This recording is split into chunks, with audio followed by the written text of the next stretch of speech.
I feel like I'm losing my mind. Is everybody in the world blind? Please, Lord, give me a sign, a sign. I feel like I'm losing my mind. And it doesn't really matter. Like it's kind of weird because there's not like introduction or nothing. It might just start like right here, or it might start 10 seconds from now. And then I just kind of go into it. You'll kind of understand, like, oh, I think he started already. So, yeah, like it might have started already 10 seconds ago. So, I like it. Yeah. So, yeah, good. I don't have to introduce y'all. Y'all got y'all's names right there. So it's great. We're backwards. Where did we're backwards. It's weird. Do what? The camera's like flip flop because we're on opposite sides. See, it looks good. It look. Oh, okay. Yeah, I was gonna say, well, your names are perfect. Well, yeah, but your names are. Yeah. Okay. He gets to be Seth, or he gets to be Robert, and I get to be Seth. Yeah, I got you. So if anyone, just for the people that don't know, so this is what this is, so I was like, man, it was when all this stuff started going down at the last tournament. I was like, when I talked to y'all at the championship, I was like, this is a no-brainer. We got to do this because I think for me, I'm not too intrigued with most fishermen or most most everyone has, I would say, in this industry, this way of doing things. I always did things way different than everyone else. In the sense of, like, now it's like fish high school, fish college. What's my quickest way to become a prep, like whatever this professional fisherman thing is, which I think is, to be honest, totally bogus. I don't believe that I don't believe in all that anymore. So I was like, okay, well, what's these guys? What are they doing? And so me and Russell, and I'll tell you why I thought about this. They asked, I don't know if y'all were listening, they asked about me and Russell. Yeah. And like, how did y'all start teaming up? Yeah. And it was more Russell, the way he is, and he's older than me. So at the time, I'm young and I didn't think like him. Now I probably think a little bit more like him. He was intrigued with he was asking my fishing partner when they drew each other as a pro and co-angler in 2010 on Choke Canyon. It's kind of weird that it all came back to that, but he was like, so what's this deal with Castledine? Like what is he trying to do? Like, I know he fishes all the time. That's all he's like, what's his goal? Like, cause he was like, I didn't follow the rule book of what you're supposed to do. So we didn't even really pay attention to y'all in the sense of when we were after the first one at Rayburn. I'm like, okay, good. We didn't like just screw ourselves, at the first event. Cause we do horrible. Solid finish. Yeah. Yeah. But we do horrible on Rayburn. Like we won, but like it's our worst events usually. So then the second time we knew the guys ahead of us. Because we just like, I'm like, oh, they beat us twice. All right, we'll catch them. And then we're like, so we looked at the standings. And I'm like, who are these guys? Who the hell are these guys? Yeah, well, wait a minute. These aren't the local Rayburn guys. And so we were like, what's this? We got really confused really quick. So if no one understands, we were talking about Texas Team Trail. What the hell is this AZ next to their name? Yeah, I'm like, whoa. Well, like, okay, we had to really dig into this one because we were trying to figure out. It's early, but still I was like, what's up with this? So we counted it as, whatever, it's 2 events. And then what was our third event? Ray Roberts? Ray Roberts, yeah. Yeah. And so we went through Ray Roberts, and I remember passing y'all at the end of the day. We were coming out of, or maybe we were going in or coming out of sand. And I'm like, okay, there's the guys, and y'all just caught one, and y'all were showing the camera boat.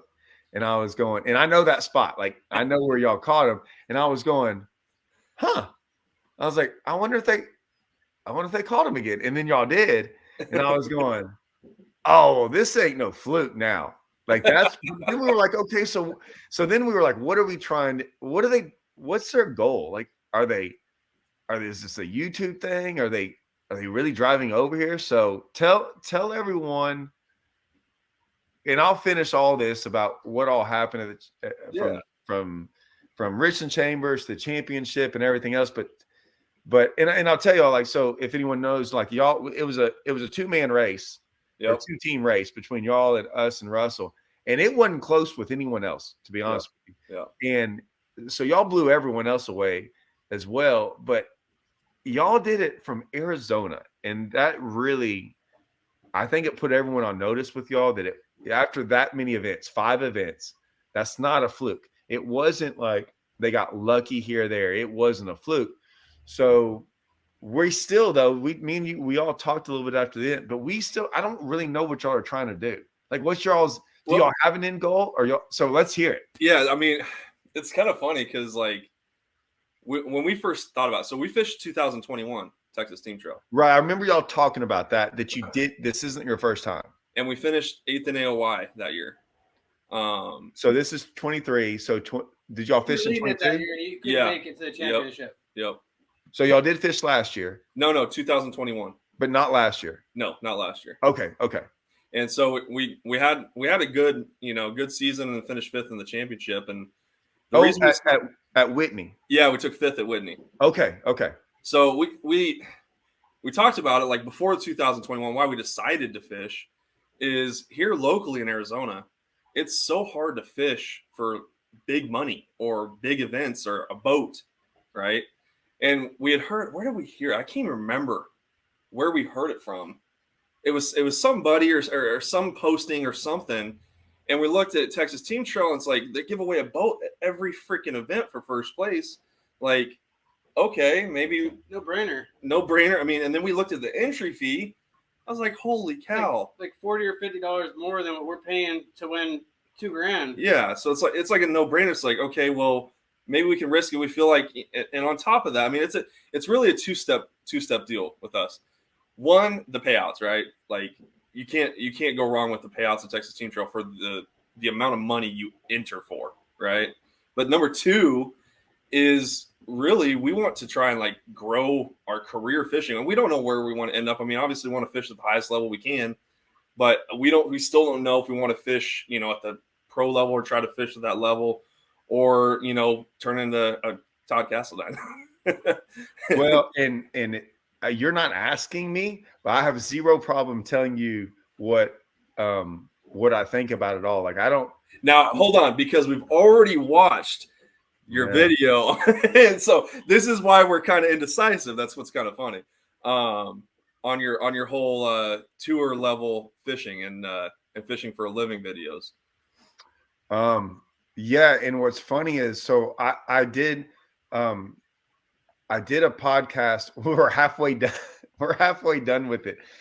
Ish Monroe had to go. It's the first one me and Ish have ever done, because we got on this, like, other topic of and some of it happened at Choke. I'll bring y'all guys into this of what we were talking about. I don't mind bringing it up. I mean, maybe it's a little teaser for what me and Ish talked about, but it started what we saw at Toledo Bend and some guys fishing, and we're like, and no one's really talking about it. And then we heard about it more at Wheeler, and then I saw it wasn't the exact same thing that happened at Choke, but with all those boats around at Choke, we can both go into this because you've probably got other idea. Which also, I guarantee whatever y'all saw, I saw the same thing, just in different parts of the lake. So it'd be interesting to hear y'all's point of view on this. But we got into this, and if we didn't get into, he made a comment about where the industry changed, about not breaking rules, but where it shifted the pro level events. And he didn't say it. I didn't know. He goes, I know the exact point it happened. And I'm like, oh, but he wouldn't say it. He then called me after. He's like, hey, I got to go. I really got to do something. I'm like, that's fine. We'll finish it tomorrow. Then a couple hours later, I get a phone call from him. He didn't even say hello or nothing. It's just like, here it is. And I didn't even ask. He was like, this is what it was. And he told me, and I was like, oh, it really was a single point in time when it happened. When you start talking, there's certain people in this industry that if you really there's a lot of people that don't care about what's actually being said. They just think that being a professional fisherman with that name across means they did something. And I'm like, well, what did you really do other than you get to put professional in front of your name? I don't even know what that means. So you're still paying entry fees and you're still playing for your own money. Like, I don't really know any other profession where I don't remember basketball players or baseball. You're a professional and pay your way. Pay your way. Right. Your profession. Correct. So I'm like, no, like, like they're signing contracts for millions of dollars. I'm not saying we deserve that or even, whatever, but it's for the longest time, you can just pay your way into this. I'm not saying you can in the elites right now or MLF, but I mean, for FLW tour up until about 4 years ago, just buy a Ranger, you're in. Yep. The invitationals this year, I know it's pretty close. Dude, they went down the list of asking people to fish the invitationals that did not qualify, did not come in the top 5. There were 20 something place, 25th place, 50th place down the list. And it was amazing to me to watch people on social media. I'm going to piss a lot of people off here. They love doing that. I just got this. I just got this email or this mail saying man, the decision is tough. And I'm like, dude, you didn't even qualify. Like, do you understand that? I don't know what your dream is, but I don't know. It just didn't make any sense. Living someone else's dream. So I think you kind of just hit it a little bit. Like, to fully answer our question, I think we want to fish for a living, and whether that whether that entails like correct professionally or how it works out, I don't know. I don't know that path, but all I know is we want to compete at the highest level we can, do the best we can because we love the sport and we love to compete. We're both super competitive. Correct. And that's what we want to do. So who knows, where that ends up. And it's different for everyone. So when me and Ish talked about things, there's nothing like he's trying to qualify for the elites. He just got through fishing MLF and I guess quit. Right. I would never tell someone not to fish MLF or the elites. What we do is we tell the truth. What me and Ish both hate in this industry is the not telling the truth, the not being real with people, the selling a dream that's not true. And then when you kind of call them out on it, they get mad like you did something. I'm like, no, we're just being honest. I don't talk about the elites that much because I wasn't a part of it. And so you won't hear me talk about it. Now I have a lot of friends that fished it over the years. I know a lot of the ins and outs of it. I can talk more about it's not, I guess, MLF, but the FLW side. And so I know the people that try to do the right thing and are handicapped. I know the people that say they're trying to do the right thing, but they're not. Yeah. I don't mind people trying to run a business and make money. I've got no problem with that. I've got no problem fishing any of those things, even if they're bad investments. But if someone gave you $50,000 and you're going to go fish MLF or try to qualify, or the opens, because I think the opens are not a great. I think it's because now it's 9. You have to fish It's a bad losing gig for money. Yeah. I know the end result, but it's irrelevant, like I said. But I don't mind any of that. But don't get mad when I tell you it's a bad investment to fish the opens if you don't make it. If you make it, it was still bad, but now you still just got to pay more of an entry fee, right? And you never know what's going to happen. I know it's all a risk. The other side is, though, like the MLF side, I'm like, hey, look, just know what you're getting in with. Mm-hmm. And so that's where I always was like, hey, I'm not telling you not to fish it. Just you got to understand the business side of it. And at the time, I'm still honest about it. I'm like, hey, look, man, when that group started, and I've always said this, I believed to be true.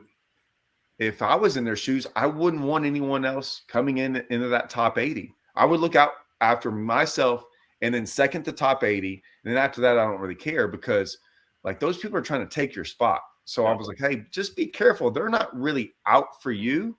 They want to keep what's going on because it's good for them. I've got no problem with that. I'm not telling you not to do it. Just understand that. And guys are like, oh, no, that's not true. And I'm like, oh, my gosh. I'm like, hey, look, I'm not telling you not to do it. Just be smart about it. Like, understand that that's what's going on. So with y'all, you know, I'm like, hey, I'll tell you anything you might want to know. Never say not to go do it, because I'm like, your path is different than mine. Like, you're not married, right? Like, I'm married with kids, and I got 2 kids. Yeah. do you? Okay, well, so You might hear them running around here in a minute. well, yeah. I had to put mine to sleep. I'm like, hey, it's 7 o'clock. It's a little earlier here still. Yeah. Right. And so I was like, man, I just didn't. That we laughed about the Brandon Polinick deal, that they sell the Brandon Polinick dream. Dude, there's only like, you know how many Brandon Polinicks there are in the country? One. And he was talking about sleeping in his bed and eating peanut butter and jelly sandwich, like, or in his truck bed. And all like this it's stuff. this amazing opportunity and it that sounds you're losing money on. right. And it sounds awesome, but I'm like, God, I didn't really want to sign up for that dream. Like, nowhere in that dream of my dream of fishing was I sleeping in the bed of my truck, and I just went a different path. His worked. They sure don't tell you about the 100 guys that it didn't work, and like, where are those guys now? And if I started naming, I would never. I don't want to throw. There's so many names. Yeah, no, and they get forgotten very. It's so funny because we watch all the time the old Elite series and the old Bassmaster. I mean, there's so many guys that were hammers, and they're just gone. Like, one year, the next year they show another show, gone. Like, you don't see the same name very many times. And they're not spoken of. They're like tabooed. Never again, really. Yes. Well, and so the Bradley Hallmans of the world that fished the elites left, like, he quit, and now are back in it. And he's struggling. He admits he's struggling. I've talked to him about it. And it's okay. Like, I was like, hey, dude, it's like, just you're gonna have to fight through it. There's not many guys like that. There's not many guys that can stick around. He's gone through a journey. Most of the other ones, what they don't talk about is the credit cards, and they don't go from like a down level. You don't like go here and then come down levels. It's like you come here, and when you go down, you're done. Like, you're probably done. And it could take 1 year to do that. It can. Only one. Only one. And maybe I was scared. I don't know what it was, but I just was like, what am I risking here? And I don't understand the reward, and I don't get it. Would I love to do it? Yeah, it wasn't my path, and I still don't. Well, it's just not my path right now. Like, I'm not going to go put everything on hold for this dream. I'm like, I had a pretty good year this year. I'm like, I got a pretty awesome job with Strike King. I'm hanging out right now with my family. Like, I got to leave again for the opens, but like, I don't know. I think a lot of people would like what I'm doing, but I think your dream's a little bit easier to sell than the Brandon Polinick dream. It's easier. It was. I don't know how many people have done it my way. Almost none. Which I want to get into with y'all. Not a lot. So this Arizona thing. So we have Bass Champs where we fish for 20,000. We got 16 of those tournaments. We've got the Texas Team Trail where they give a boat away. Brandon Belt's now giving $50,000 away for first. And I'm not a big first place guy. Like, I don't care about that. 50,000 for first, and then you got like 20,000 for second. For second, I mean, and then like 15 for third or whatever. 10 for third. We got fourth twice, so $6,500 for fourth place. We've done that twice. It's not a bad weekend. Huh? It's not a bad weekend. No, I mean, and then the championship's going to be on Choke in September, and they're giving away $100,000 for first for a team tournament with 75 guys. Oh, trust me, we've already We've already been looking at that. So we have all that in Texas. We have the Toyotas. Yep. We have two on Rayburn and then one at Darnell. Then we have that. Then when we keep on looking, we have the ABAs, top 150s, where there's like 10,000 in those individual stuff. I mean, the opportunities to I think there's a lot of other tournaments that are still giving away 10,000. Like TTO is at least 10 to 15. The TTZs I think are close to 10. I mean, there's stuff to fish for $10,000 almost every weekend minimum in Texas, and we fish. You can fish a lot almost 12 months out of the year, but I mean, we're fishing for that like 6, 7, 8 months out of the year. Yeah.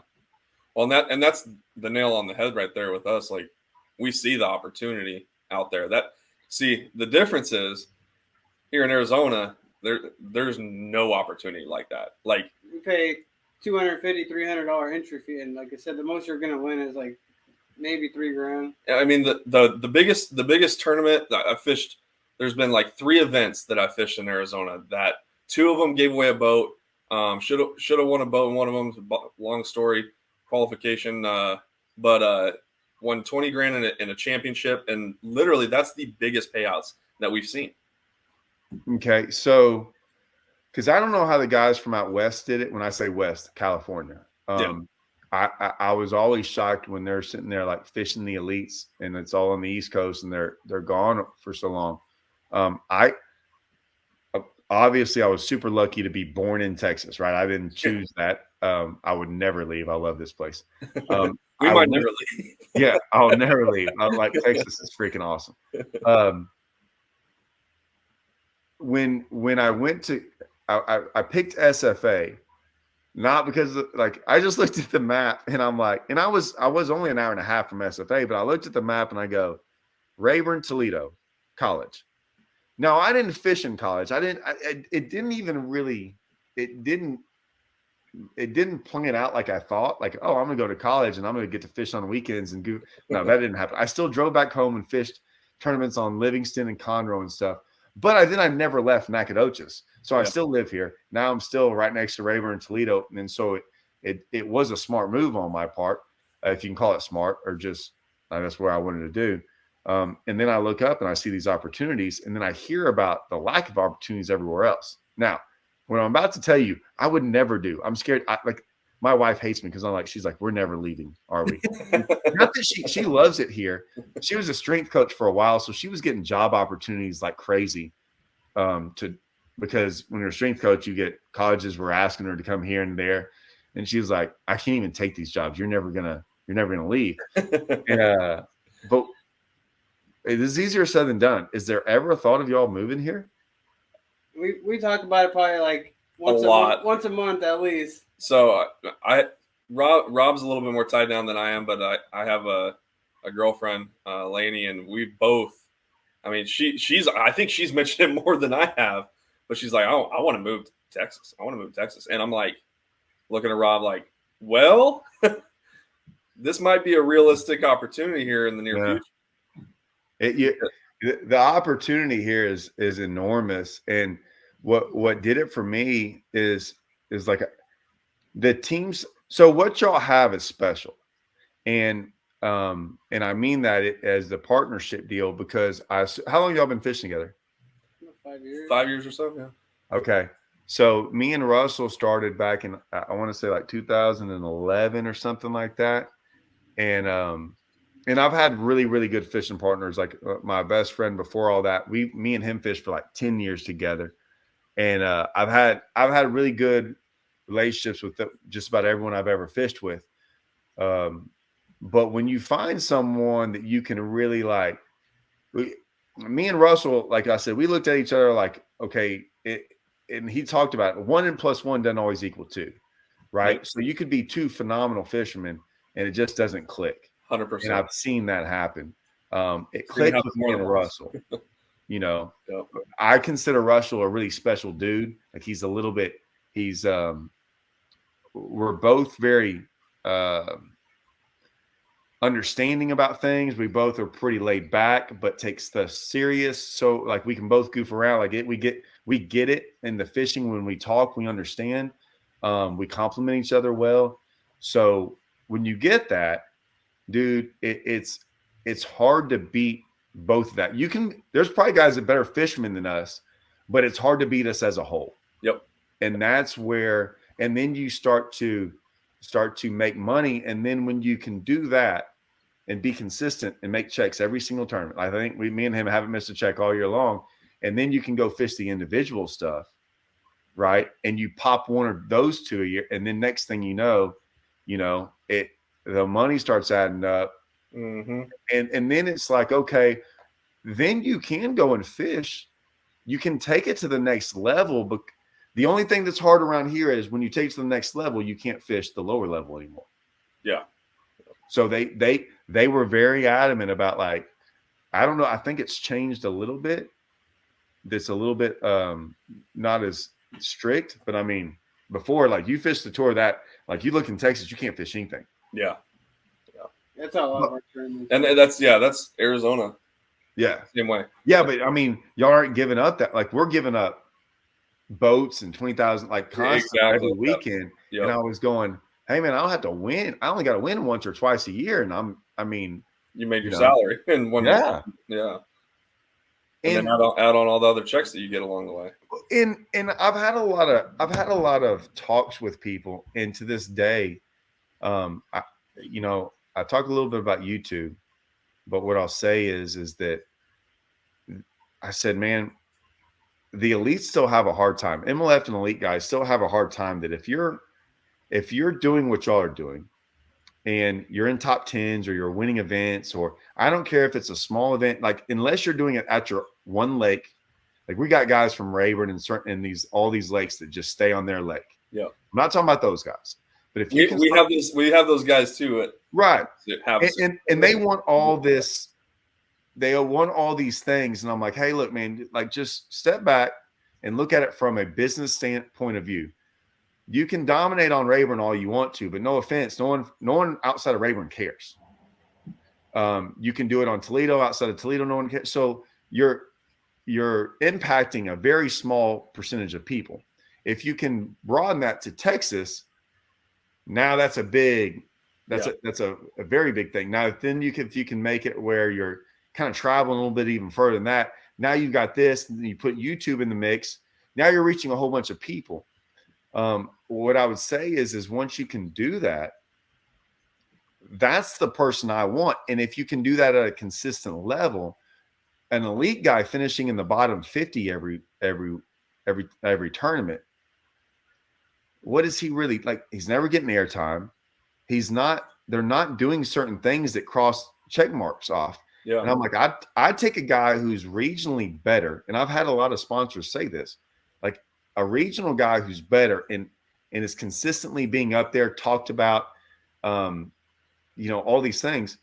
He's going to do more things than the guy finishing 58th place every time in an elite event, but he's an elite guy. Yep. And I'm like, the world's changing. Like, to be an elite anymore is not as what it once was, because back then it was you were only on TV. Like, that was the only way to get on TV. Exactly. Well, now, those are the donators. Yeah. Now you got YouTube, social media. You got no one cares about TV that much anymore. Yeah.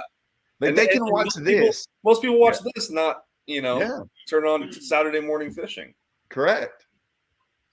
So but a lot of the guys don't want that. They want it the old school way. And I'm like, hey, look, man, so did I at one point. But then, when I learned that that's not being on the business side of things, I had to look at it really deep and go, hey, man, I understand that this is what a business would want. And if that's what they would want, like, I always laugh and go, if I was running a business, man, I might only have YouTube guys on there.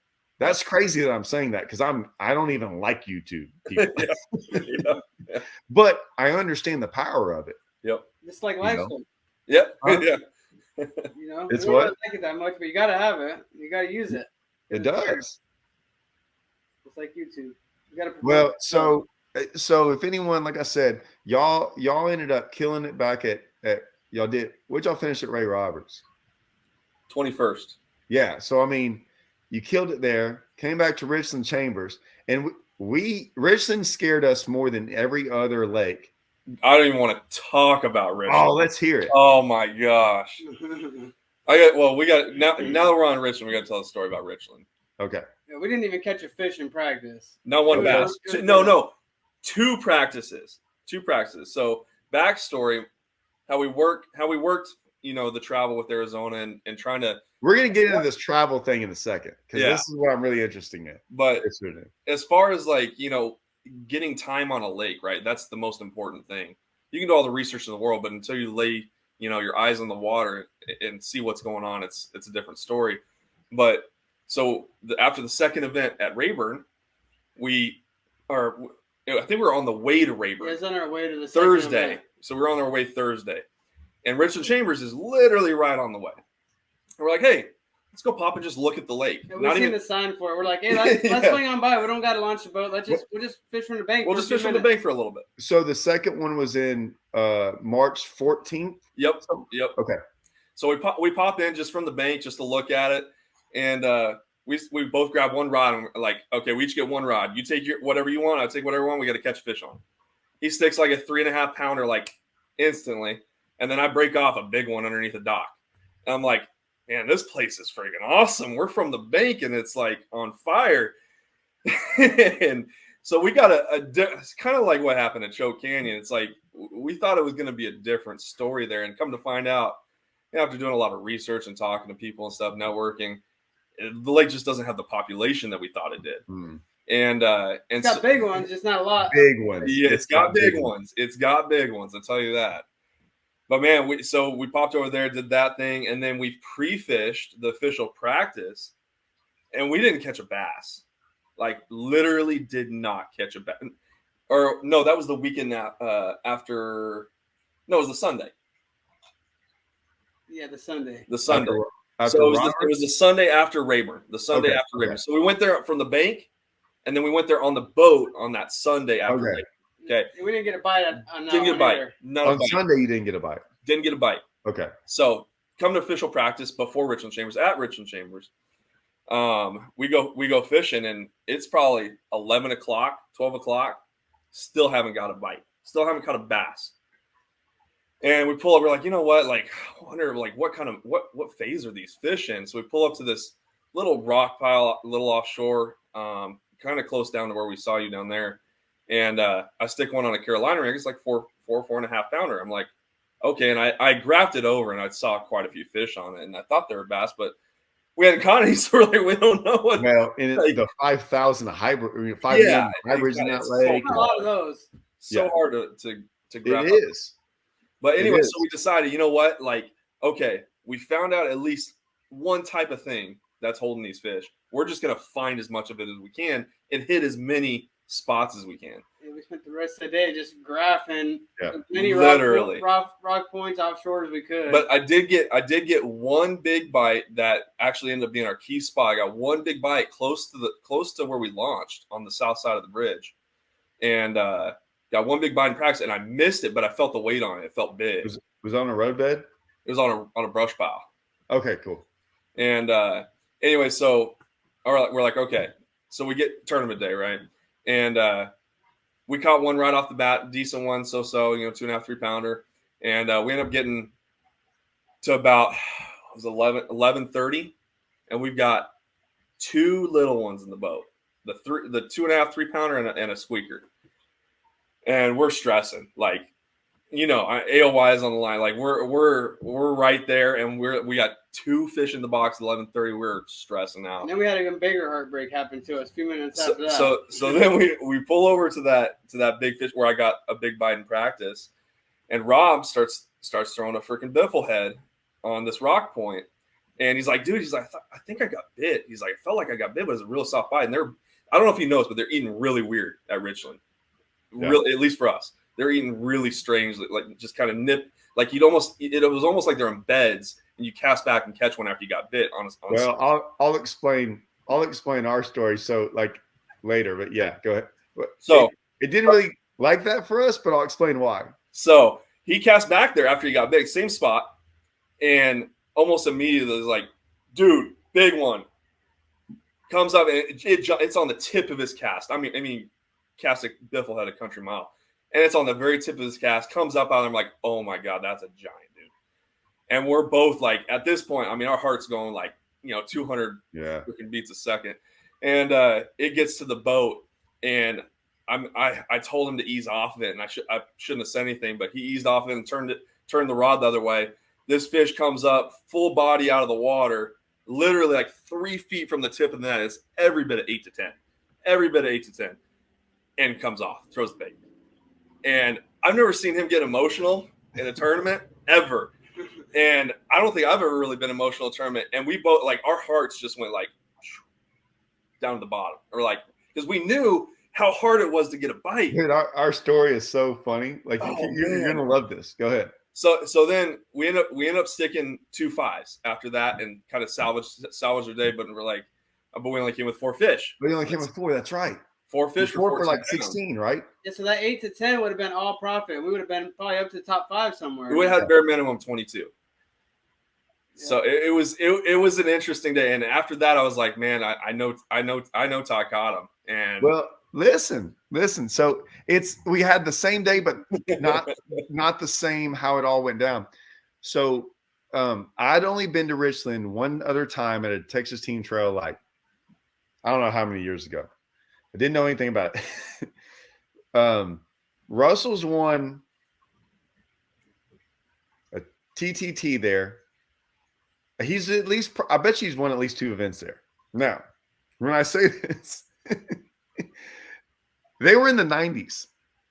Like, and so I'm jacking with old history. History. I'm like, what was the water level even back then? I don't even know. But he was like, hey man, where are all these boat docks around here for? I mean, so I'm dogging him constantly. But he was like, man, see that boat ramp over there? I'm like, he's like, I caught a fish. I'm like, what, 93? Like, I just kept messing with him because he was like, I was like, the one with all the dirt on it and silted up, and it's like that much concrete on it. Like, and he was like, see that boat dock back there? It's behind a silted 5-foot flat of sand and trees. He's like, we caught like an 8-pounder back there, and like you can't even get to it. Well, there's one angler in the country that can get to it, but most of us can't. Right? I know where that's going. Yeah, I'll leave that in there. So, anyways, so we went there and pre-practiced, and we went down by the dam, and he was like, I kind of remember, he's like, stuff's coming back to him because he was like, I kind of remember how to run here, or kind of, all this stuff. He's like, there's something down here by the dam. Let's mess around. So we messed around down there, caught giant hybrids. We thought where we had them was really, really like, I'm like, hey, we can catch one. I think we caught one cranking. So we go to the other side of the lake, and we go in this creek. He's like, I used to catch them over here, I think. And we go to the back, and we're all those stuff on the bank, all those, those, whatever they are they almost like reeds? No, yeah, but they're hard. They're like, we call them kind of like seamy bean bushes, but they're old. So it looks really good. Yeah. But we fished that for a second, and we're like, I don't think they're on this. We went to the back, and we get to all the way to the back, and I pick up a frog, and I'm like, this kind of looks good back here. And it was not silted back there in this one cut. And I throw my palm birch up there, and I'm working it, and I see this big old just, and I was like, oh, okay. And then we're power pole down, he's flipping, and I throw back on this other one, and I'm like, but it's a week before. So we did go, we rarely ever practice, but now as we're getting closer, and after Ray Roberts, because all we did was just practice the one day for all these events. But now we're I don't know if we were in the lead at this point, or we were. You were in the lead after Ray Roberts. Okay, yeah. So now we're like, this is a possibility. Like 4 points ahead, yeah. Yeah, and Richland scared the piss out of us, right? I'm just telling you because we. Oh, it's the same here. I mean, we talked about it constantly. Well, when we fished it, the other time we went there, we caught 2 bass. They were both on beds. We caught them because we got to the spot before everyone else, caught both of the ones, and never caught another fish for the rest of the day. Still got it wasn't a true check. It was an incentive check because they used to give away crazy incentive money for like mercury and all that stuff. But we still finished like 60th place with 2 fish out of 200 boats. So it really scared me. Yeah. And so, anyways, I'm throwing pop and perch around. One bites it. I set the hook on it because it's a week early. I didn't think it was that big. It was a 5, and I'm like, and we kind of look at each other like, is this really going to go down? Are we going to get to frogfish? So we go to it's just this little cut. We went around to the next little cut. We power pulled down in the back. We saw one blow up. I threw over there. I didn't catch anything. I threw back over on this side. One blows up on it, misses it, or eats it. I shake it off. I work it a little bit more. It blows up on it again. I was like, hey, we're a week out. Who cares? Set the hook at 6-pounder. Oh. I throw back up there at this other one that blew up. And I get it to bite. It's the 3-pounder. I shook it off. And then Russell throws up there and it's another 6-pounder blows up on his and eats it and he shakes it off. Jeez. And I'm like, dude, I think these are on beds. This is crazy. But they're hitting hard. We come out of there. We fish all the way out. We come next to this like tree with a little bush. Throw up there. I catch 5. And then we go past the boat dock, go a little bit further. There's some little trees there. I throw in there, catch another 4-pounder. So it sounds like your practice went way differently than ours. So we're driving around this place, looking shallow. Now you're getting dialed in. Yeah. We're like, okay, cool. Let's go check out this. We knew this one creek. We went into this one creek. He's like, dude, this creek was the best creek on the lake back in the day. I was like, all right. So we went all the way through it. We had 2 bites. They didn't eat. They looked like the most. You know how you get bites sometimes? You're like, I don't even know what that was. Yeah. Like we saw it. They didn't eat like a bass, but I don't know what else it could have been. And it's on a frog. It's right next to us. We're staring right at them. I'm like, those look like 8 to 10 pounders, but they didn't like blow up. They rolled on it, missed it. We didn't know what to make of that. And then he's like, hey man, there's a spot out here. I remember, I don't know where it is. So we were like idling around forever. And he's like, I think this is it. We get out there. He's messing around. I live scope enough. So I'm live scoping around and I'm like, trying to weed through the 5,000 million hybrids. Yeah. And I'm like, I see this fish. I'm like, I don't know. And it comes up and eats it. And it comes and jumps. I'm like, hey, that's a 4-pounder, dude. He's like, really? I'm like, yeah, just caught on live scope. This is pretty cool. Because if anyone doesn't understand, your live scope never stops seeing hybrids, like constantly. It's just hybrids everywhere. Yep. Or white bass or whatever. So it's really hard to go through them. So I'm live scoping around. He's dragging around back there. He gets a bite. And I'm like, he's like, looks at me. He's like, what do you think? I'm like, I said it. Who cares? So he says it's a 6-pounder. Oh, I'm like, cool. And so he throws around out there and I'm live scoping around. He's like, hey, I got another one. And he's like, I'm shaking it off. I'm like, yeah. Because we're throwing, everyone always we're throwing stuff that we do this enough to where like we go overboard to where we're going to throw something that almost nothing under a 5-pounder can eat. Yeah. And so he gets a bite, shakes it off. And it's one of those bites where it's like, boom, and it just slack, right? So he's messing around. He's like, got another one. I'm like, dang it. So he shakes it off. A couple minutes later, he's like, got another one. I'm like, I said it. Said it's 8-pounder. Oh. And so I was like, he was like, I think this is the spot. I'm like, yeah, I guarantee this. Well, then I jerk one up live scoping that's a giant and like it jumps. And I just push the button. It comes off. I'm like, okay, they're here. So we leave there. We're like, we got an understanding of what we're going to do. We set off in that practice. I was going to do a TV show for my buddy Andrew. And I was like, hey, I'm going to do a hybrid show because there's so many hybrids. So I went there like a day or 2 later and did this hybrid show. And I'm throwing a topwater down by the dam.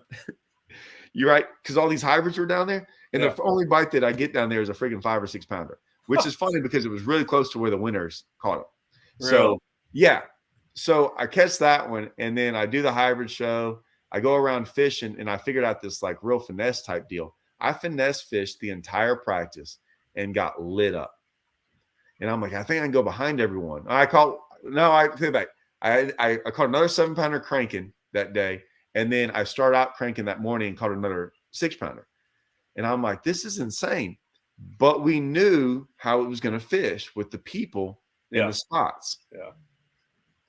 And so I finesse fished, hoping I could do all that. There was one spot on there was one point on that lake that no one fished because there was no rock, there was no nothing, it was just dirt. And I went up there in the middle of the day and threw my top water up there, and I had 1 2-pounder bite. And I was like, God, is that a hybrid or not? Because it's hard to tell them hybrids whether I didn't have hooks on. And I threw like a I don't even know why I had it. I think I threw like a wacky rig up there in like a foot of water where it blew up and it bit. I'm like, okay, that was a bass. Didn't think much about it. A little bit, but I couldn't duplicate that. Yeah. Well, when we drew out 116, we were like, this ain't good. Right? Yeah. So we drove all the way down to the dam, passed up 20 of our spots that I had marked in Russell's, and not one of them was open. And people were all piled in on each other. So we turned back around, went down the other end of the lake, bypassed everything, and he goes. And so Russell had he had a pretty good practice too, where he would get 1 bite on random little places. And then he had 1 creek where we had those 2 that never ate. He had 1 bite in there. It was a 4-pounder, he thought. And then he had a shad spawn down like a bulkhead or 2. And we started on the bulkhead. This is not where we wanted to do any of this, but he ends up catching a 4-pounder. It's all on camera. So so he catches a 4-pounder. Like he sets the hook and like hybrid, sets the hook and he goes, and we just both look at each other like hybrid. So he's like winching this fish in. I'm just fishing again because I'm like, whatever. Then it finally jumps out there out of nowhere. He's like, oh my gosh, it's a bass. It was a 4-pounder. We go down the bank and we're frogging. And I hadn't said a word. He's in the front. And I'm like, the camera guy's with us, Jared. And I'm like, I've seen this. I know where this is going. I've seen this on. So he I was like, I asked him, he gets this like little swirl and I didn't eat it. And I'm like, little one. And I was like, hey man, by the way, where did you get that? Where's that 1 bite you had? He's like, this cast. I said, no, I understand you got bit now. I'm saying, where was this? He goes, no, this same cast. And I'm like, really? And then all of a sudden it blows up on it. He misses it. I'm like, it's 2-pounder. So I throw in there, catch it. And it's like a 7. And I'm going, oh my gosh, we just lucked out this whole entire event. We didn't catch anything else forever. All those spots were all, you know how it was, right? Yep. We went hit all his spots, never had a bite. We fished all the spots. Mine was more people everywhere. And I was like, Russell, what do you think about going? Like, what if we go to that 1 point? And it's there's like 10 points in a row. Everyone's on, but 1 point, no one ever got on because there's nothing on it. Yeah. I said, let's go throw a top water there. And we go up there and catch a 15-incher, like a rail of a fish. Yeah. And dude, you would have thought we like did something because I catch that one and because we got a 7 and a 4, right? And we're like, I don't even care what we just can't lose this. You got a good base building. Yeah. And so I was like, finally, it's like 12 o'clock. Yeah. And I'm like, I don't even care how big it is. And so I'm like, well, where else can we do this? And there's a point right over there where I caught a 7-pounder. And I'm like, it's kind of like that. We literally troll over to that point. No one's on it. Before we even get to the point, I just throw out there with my sexy dog, like a 4-pounder. And we were like, we just lucked out. I don't even care if we catch another fish. We just got like, that was it. We were so happy because I was like, that was crazy. We went around the point and caught another one, but it didn't keep. And so at the end of the day, we finally were able, because so by the way, there was a guy sitting we weren't going to crowd him, but he was on our spot where those other ones were, but like, he wasn't really on the juice. Yeah. So when we pulled up there, like with 30, 45 minutes left, no one was on it. But I think they had been fished all day long. But we fished around forever for like, it's almost time to go. And Russell gets 1 bite, sets a hook on it, just like y'all. He's like giant, dude. Comes up. I'm like, oh my gosh, this is a big one. So he's in the back of the boat because I was live scoping around up there. And as he's bringing it in, it's on a bait. We never lose fish on it. Like it's whatever. He gets it all the way to the boat. It jumps. It's coming up. It can't even jump. It's just doing this. And I'm like in the back of the boat. I wasn't even worried about it. And all of a sudden I see it and I'm like mouth open. And then out of the corner of my eye, I just felt like, did I just see his worm come out? And I was like, and so, because I don't want to like stab at it. And I'm like, I think it did. And I went for it. I broke his light, smooth off, almost fell in the water, touched it with the net, had it like, but I was like this, like, and I was holding on the power pole because I went for it, broke like smooth light right in the water, everything. And I look back and I'm like, did I mess this thing up? He's like, no, it came off. And I've never seen him. It frustrated him. I've never seen him like that in all the years either. And I was like, it's no big deal, dude. It's fine. And then 10 minutes later, I catch a 3-pounder. And he was like, we could have had him. Like, doesn't matter, dude. We escaped. Yeah. And so when we got out of that, like I said, there was only five. That's all we caught too. Wow. Okay. It was. Oh yeah, that was it. Yeah. Wow. And we only had one other chance. It was that one. But I mean, just like y'all, like I'm sure y'all fish pretty clean throughout the year. Like to have one little mishap here and there, it's not bad. Well, y'all had more? We had one more, and this was the biggest one. Where at? Second event at Rayburn. Okay. So second event at Rayburn. We lost by 1.5 pounds in that one. Yeah, we weighed almost 19, 21-1. Yeah, that's right. Well, the pre-fish day before, I had caught an 8 and a 10 on a jerkbait, and on one stretch of grass, and so we're like, okay, we're out of here. Robert got pissed because I caught the 10. I was like, okay, well, it's one random big bite, right? I need two, like two solid bites. I think I'm ready to catch. Where at on Rayburn? Yeah, on Rayburn. Okay, here's some advice. You don't need two on Rayburn.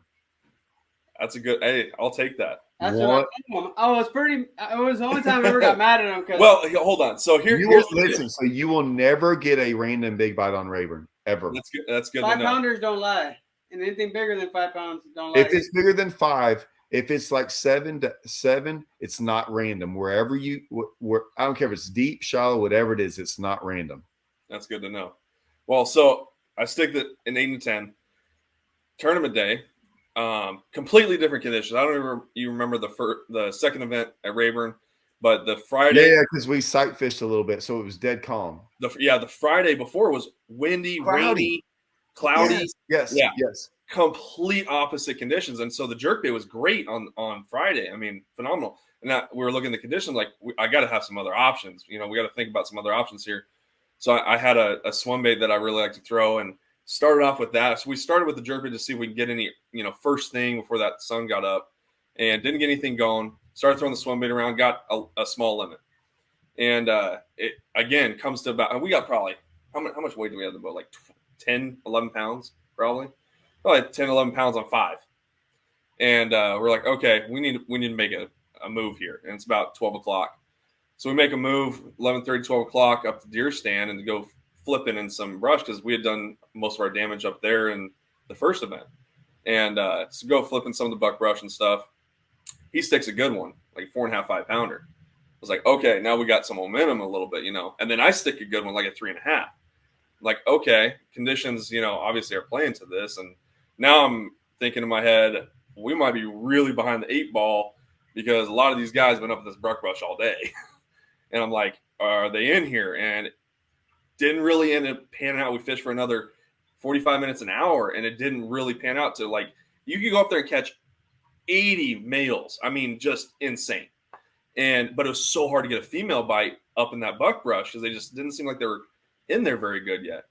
And anyway, so we decided. I like how you said yet, but I'll tell you something. Go ahead. Yeah. So, hey, we run back to the spot where he caught the 8 and the 10. It was like what, 1 o'clock? Yeah, about 1 because we maybe a little later, maybe 1:30, somewhere around there. So we were up in deer stand, the wind had picked up, and we're like, okay, maybe we got a chance, back where we were. So go back to where we were, and we start way out in front of it. I mean, way out in front of it. We're going to blow through it because the wind's blowing that direction. We're just going to cover a lot of water and just see if they've set out before it or if they're deeper in it, right? Start out way in front. We start catching them right away. I'm like, okay, well, maybe it's on. And go around the corner, and I had this little island with grass patch that I caught the 10 off of, and we fished that pretty hard for a minute. Didn't get a bite. And I was like, maybe they moved inside a little bit, because it's warmer, different day. So we pull inside a little bit. I fire out a long cast over this grass point and jerk, gonk, 6 pounder. I'm like, okay, now we're talking. I'm putting the fish in the box, and he's got his bait out there, and he's jerking right next to the boat. And I keep seeing him doing, like, trying to because we're getting a lot of grass on our baits, right? Because we're trying to nick the grass, and he's jerking, and he's like, dude, I got one, and he comes up, and we both see it. The belly rolls right next to the bow. I mean, it's like another 6-7 pounder, and so he loses that one. Well, okay, whatever, that is what it is. I fire back out in the same spot, go, boom, bigger one. Get about 3 cranks on it, comes unbuttoned, and like if we had either one of those fish, I mean, You win. both, we blow the thing out. But if we had either one of those fish, I mean, We still win by 2 or 3 pounds. Yeah. heartbreak. So this is why I need to stress to everyone listening is that even like, so y'all beat us both times at Rayburn. But what it's hard for y'all to do is beat us on what we know about Rayburn, what we know a little bit about Richland. Even the Richland Chambers helped us out, knowing some history, even though it was mainly what, you know, like y'all didn't know that there wasn't a big fish population. It would change the way you do. Choke Canyon's the same way. Like and y'all fish Choke at least now before because of the. No, we don't. No, that was your first time. Yeah. Y'all had fished Rayburn before. Yeah. Okay, so Choke, but Choke, I had learned enough about it 2 years ago, or last year, but we also just kind of like, everyone thinks information is key. I could care less about, I don't care about information. I don't want information. Because the problem is when you get information from most people, they're giving you how they caught fish. I could care less. Y'all know how to catch fish. I know how to catch fish. Yep. I don't care about that. What I always want to know is, well, what's it going to be like during tournament day? Yep. Can I go to deer stand and there going to be 40 guys in there or not? Are they all going to be flipping in there? Is this normal? Right. So we have an idea of how these lakes play out, not how they catch them, but where people are at, what they do. So I knew what was going to happen at Choke. And I kept on telling Russell, doesn't matter. Did our practice, we went down there a week before because he hadn't been since 2000, whatever. Dude, it was 30 easy. Us leaving play, like it was, I mean, the spot I had 3 over 5 cranking and 3 casts in a row. And I was like, all right, we got to stop, you know, and it was like 7 pounder here, 6 pounder there. And it's like 1 cast and we got to leave. And that's the way it goes. But I was like, hey, dude. So out of all those places I mentioned, I'm trying to think how many we actually fished. I don't even know if we cared about fishing half of them, or we never even got on some of them. And that we knew that. So our whole goal at Choke was like, how do we find something different? Because we're going to get to start where we want to. Now, the year before, thought we were going to get to start where we wanted to as well, me and Brent. And then there was this club tournament going on that let him go down by the dam. So when we got down there, there's 3 boats sitting on that point. You know what point I'm talking about? Yep. There's 3 boats sitting there. And I'm like, no, that was supposed to be ours. Like that was going to be we had it. We did all that work all year long to be in the top 5 in England of the year to get down there. And now there's 3 guys in a club tournament down there fishing. And I'm like, so I was like, screw the dam. We never got inside of the dam because I got so mad about what goes on down there. So when all that, the knowledge that we have to do all that, it's hard for y'all the fact that y'all were competing is like that's hard to do what y'all did, because to me, it's not really where you got bid or any of that stuff. It's like, to me, knowledge of like that is way more important. Now you can tell 99% of most fishermen, and they're probably going to be listening and they're going to be like, he's full of it.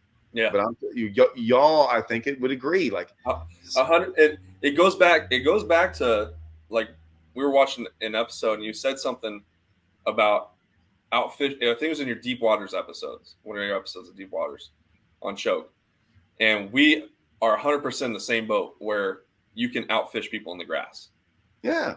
And so we kind of already knew that, like, about Rayburn, about Choke, about grass lakes. Like, hey, like, we got to always make sure to experiment in the grass, because we know if there's a grass bite, we can trust our abilities to, hey, I think we can outfish some people in the grass. And we got some different stuff. Correct. people aren't throwing or aren't doing or different ways about it.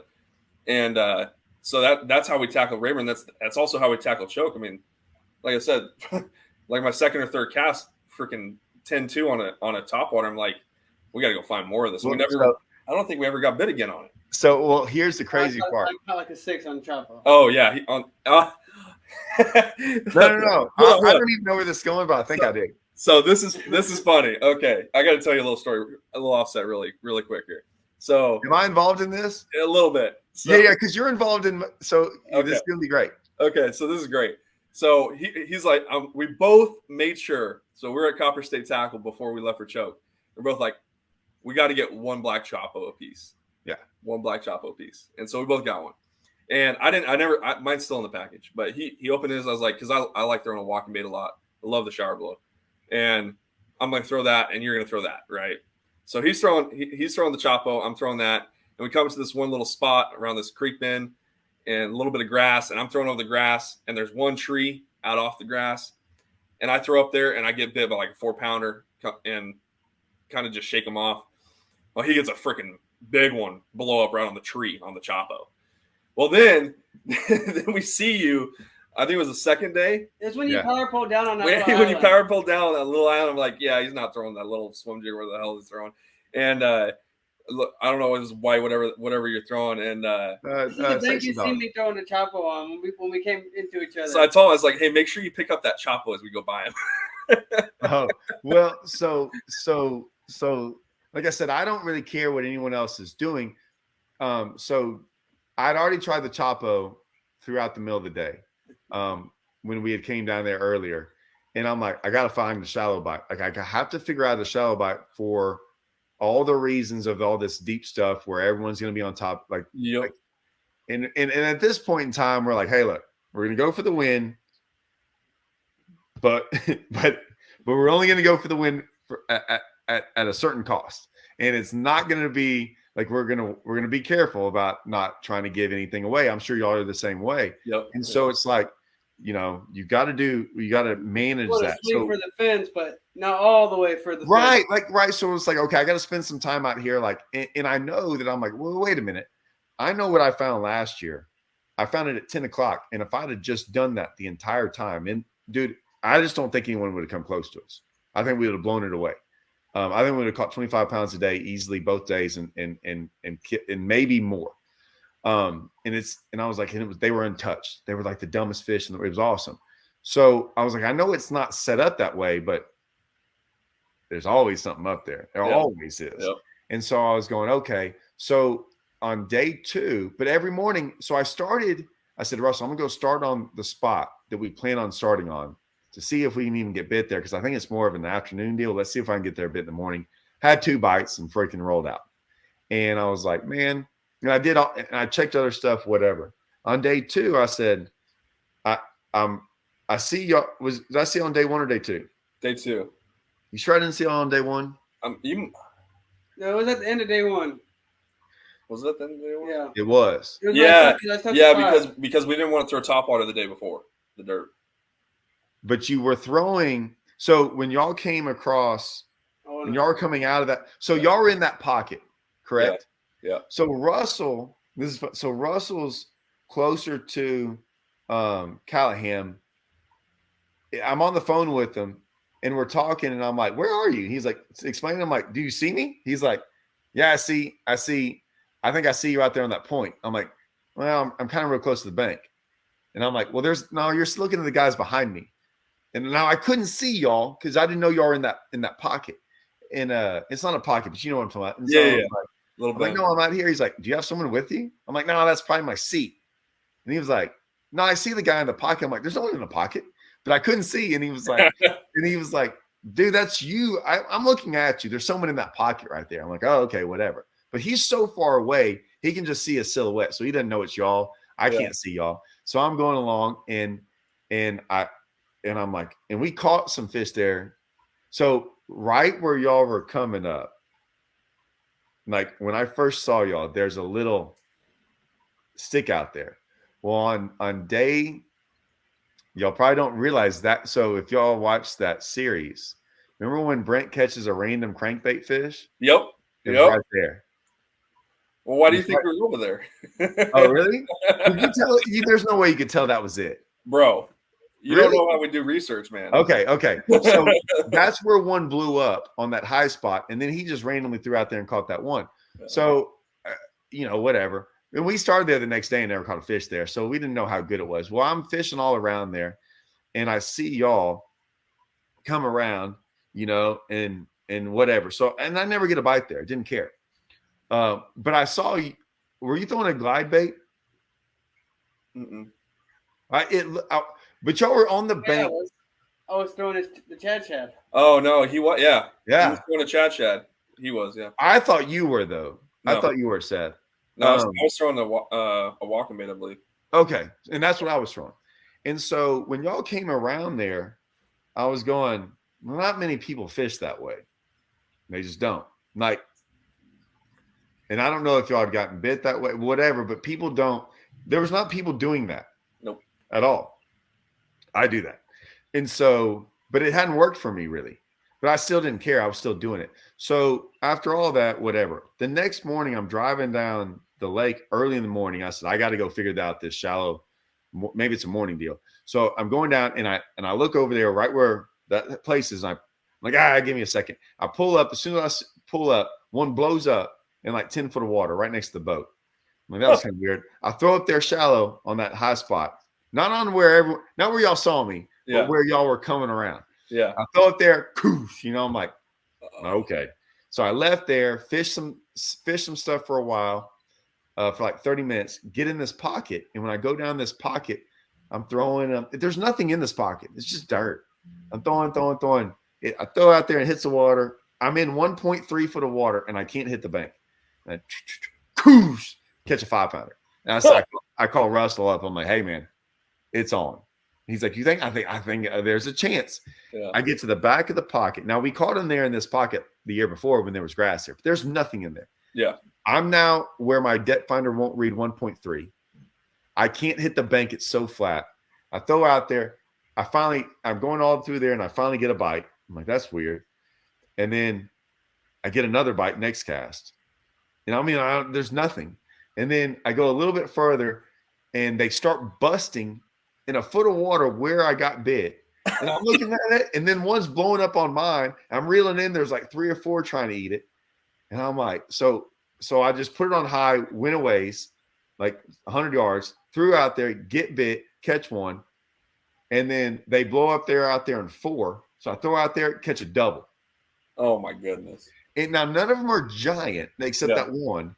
But I'm like, oh my gosh. So there's some guys Carolina rigging this side of the point. I'll go all the way around them, make one cast on the point. I take the hooks off finally. A 3-pounder blows up on it. I leave there, go to the next point, come out there. I'm like, this is kind of cool. Like, man, there's stuff in the water out here. I finally get bit in a foot of water on it. It's a 3-pounder. And I'm just done. And I'm like, dude, I got it down, dude. I see it. I understand it. We're going to smoke him doing that. And so he was catching them in the grass that day too. He had like 30 bites in the grass.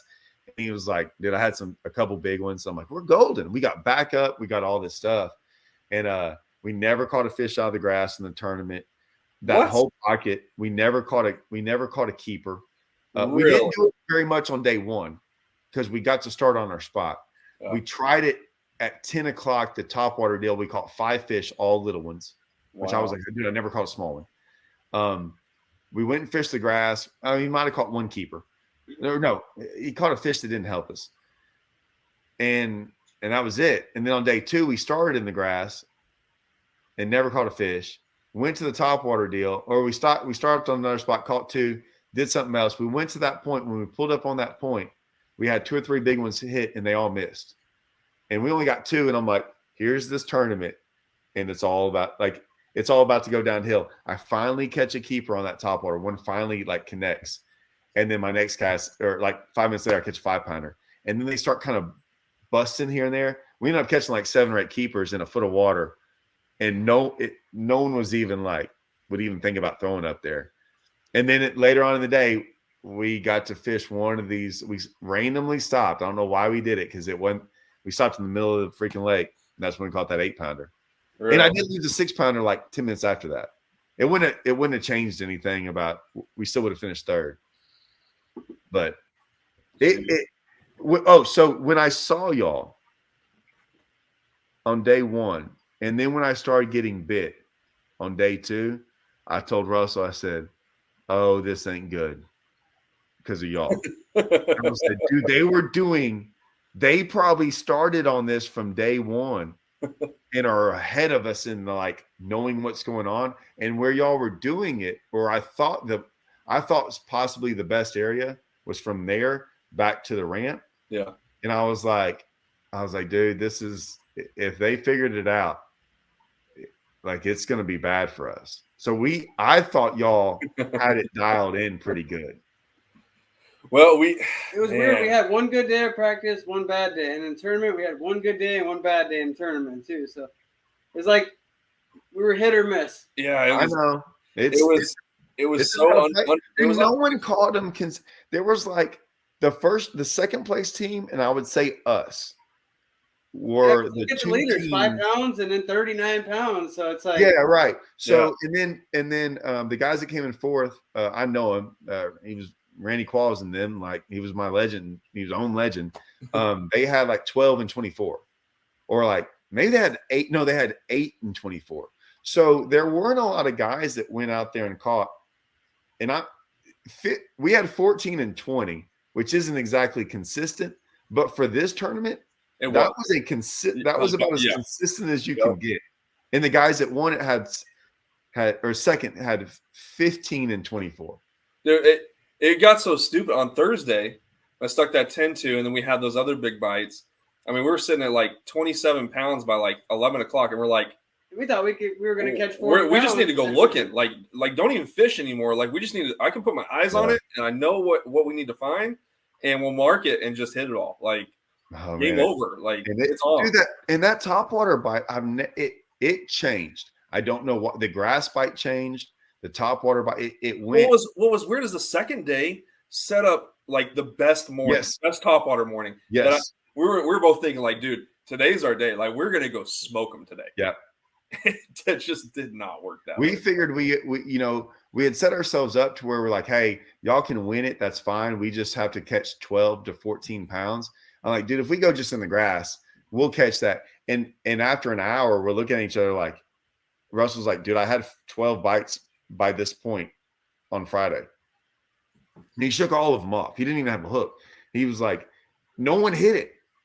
No one hit this whole area. He was like, dude, and he was doing that deal where he was like, I got bit, and I threw back in there like 10 feet further and got bit. And then I went and bypassed all this good looking stuff because I'm gonna get bit there. And he's like, let me try this. Throws in there, gets bit. Okay, well, that's obvious. Goes to the next, bypasses all the good looking stuff. And he's like, I'll get bit and all that stuff. Let me just 100 yards further, boom. And he was like, Todd, I had 12 bites and I didn't even fish any of this. Jeez. And it went to like, I don't know what changed. I feel like those fish really, like on that small of a lake, they don't see that pressure that often, I don't think, down there at Choke. And 4 days in a row and everybody hammering a lot of the same areas. But shallow stuff wasn't, those fish weren't seeing a bait. They weren't, but the problem seemed like to me, like there wasn't a lot for them to get on shallow. So that's true. If the bait wasn't up there, then they weren't up there. And I didn't think there was a perch deal going on. And here's why. I'm not saying, I know y'all got bit around but the topwater deal I was doing, they were eating shad. They were busting up on shad. I'm not saying they wouldn't eat a perch. Same here. But last year, it's why that whopper plopper worked. Dude, the whopper plopper worked all around the lake, and because they were on perch. Yeah. This year, I think they were way more on shad and less on perch. Now, I was scared that if you found a bass, if you found a hot perch bed, that you could win it. Yeah. But I didn't feel like we fished a lot of them, and there weren't like enough of them that were that hot, which was weird because the full moon and all that stuff. It's like, and I don't think the perch beds were around the places where most of the fish were.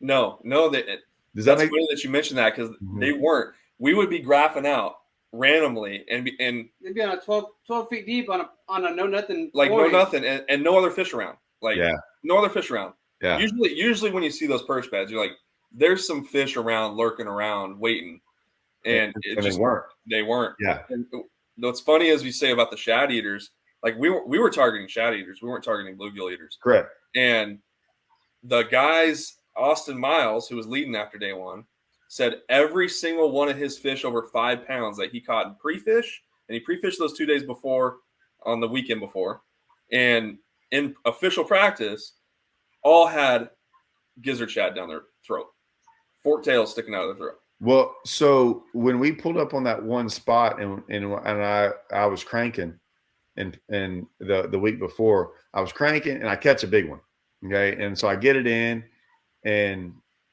like Russell's throwing out there, and he never gets a bite, and I throw back out there, and he was doing this, he was like, white bass, right? And so he's like, and then he catches a white bass, and so I'm throwing it, but it was a smaller one, and I'm throwing out there, and I'm like, oh, I feel him, and I was just like, and for whatever reason, I was just like, I just slowed way down, and they were hitting it, and I was like, and I was like, oh yeah, they're just smoking it, and I was like, oh, I got a big one, so I catch that one, and I'm like, well, I just throw back out there again. I reeled up there to right where, and I'm like, that's probably where the white bass were, and I just slowed down. I could feel them, don't, another big one. I said, Russell, this is the craziest thing. Like, you got to see how slow I'm working this crankbait through them white bass, and they weren't giant white bass, because when he pulled up one of them, and they were like 10 inches. Yep. And I was like, dude, I think they're eating them white bass. Oh, white bass, gizzard shad. I mean, yeah, that's just big bait in general. Yeah. But every single one had, he showed me pictures, and every single one had a fork tail sticking out of its throat. It was a pretty cool. It's a pretty cool. It's a pretty cool place, but it's kind of frustrating. I'll put it to you this way, man. There's some guides down there, and I know them, and the way they guide down there, and I'm sitting here going, dude, you just let me fish down there, because if you mix in that topwater deal, because like you'll be the only one doing that stuff. Yeah. You go out there on a Tuesday. Well, that's why it was so good. And all the guys are still hitting the same old spots, like fishing pressured fish. You can have some of the best guide trips you're on in your life. Yeah. And shot like it, and it was funny too, because Chris and them and Randy were on that point. So when we started on that point, that shallow point, yeah, I was like, no one's going to be on it. No big deal. When we pulled up there, no one's on it. And you couldn't see, kind of like y'all, you couldn't see around the bend, and they come around the bend like within minutes. And I'm like, they're going to fish the ledge. Like, no one's going to come up here. And they kind of did. And I know Randy. Like, we stayed at Randy's house at Richland Chambers. Like, I've known Randy for years. Yeah. I couldn't, and I actually went to school at college with Chris Zachary, his fishing partner. I just hadn't seen him, and so like, so we know him, but they were so far. They were in Chris's boat. I didn't know Chris, and they were so far away from us that I didn't know. The point's big and broad, and I couldn't tell who they were. And they kind of got to the edge of the point, and we're up there in freaking the dirt, right? It don't matter. Yeah. And I was going, and I hear this. Hey man, fish wherever you want. Don't mind us. Yeah. Oh. And I was like, dude, I'm 5 casts away from you on the dirt. Like, I know you don't want to be up here, right? And I was like, I didn't even answer to him, because I was like, is he talking to us? Like, I was like, Russell, is he talking to us? Yeah. He's like, I think so. I'm like, what? Okay. And I hear him go, yeah, man, don't mind us. Fish wherever you want to. And I'm like, dude, like, we're not even close to, and I'm whispering, because I'm like, we're not even close to you. I'm like, you can't be getting upset. I'm like, is he mad? Russell's like, I don't think so. I'm like, I don't know. And then he says it again. And I had turned this way towards them, and I was just repositioning the boat to turn back, because I was at the time kind of pointed towards them. Now they had come all the way around and now gotten on the point. We didn't really move. We had moved like 20 feet. Yeah. But I was pointing at him, casting out there towards him. But if he threw twice and I threw twice, we still wouldn't touch. So I was like, you don't want to, I don't think he wants, why would he even want to be up here? Like, am I messing him up in 1.3 foot of water, like kicking up dirt? And so I said something, he said something else, and I'm like, hey man, I guess I was on edge too. I was like, "Hey man, you upset about something?" and he goes, "No, like we'll leave you alone. We know what y'all are trying to do. Do your thing, like fish." I'm like, "Oh, okay." And I did yell. Oh, I'm so like, he was like being sincere. super sincere. And I was like, but he was so far away from us. And I was like, and the It wind happens was a kind lot of in blowing. Texas. Yeah. And so I yelled at him. I'm like, "Hey man, I just can't hear y'all. I didn't." And he was like, "No, man. Like we'll get out of your way." And I said, "No, you don't get out of our way. Y'all fish." He said, "Well, dude, he said, how many y'all got?" I said, we got at that time 3. Because I had just caught one. And I said, "We got 3." He's like, "Well, there's a limit on this point." Well, I was like, "Well, I knew there was fish on it, But I was like, he's like, "Y'all just stay here, y'all catch them." And I'm like, "Yeah, okay, And we had already seen him bust. So we were like, yeah. And we had like Russell had like, I'd had one big one and he had 2 big ones blow up and miss. So we're like, yeah, we're not leaving. We're going to figure out how to catch these fish. And they turned back around. We saw him catch a couple small ones. We turned back around. And then like 10, 15 minutes later, I catch that 5-pounder. And I'm like, that's what we needed. And when I did, they packed up and left. As soon as I caught it, they pulled up their trolling motor and left. Hey, hold on. So Arizona boys, y'all need to learn a little bit of this Texas generosity over here. I got to point that out there because that's pretty spectacular. Well, so On the second day, we had someone do something nice to us. Yep. I don't know if you've seen it. The guys that were oh, this is a good story too. the guys that were in third, they knew we were competing with you guys, so they said, "No, you guys go ahead of us." So Get your spot. So they had a boat. It was us and then those guys. Well, yeah.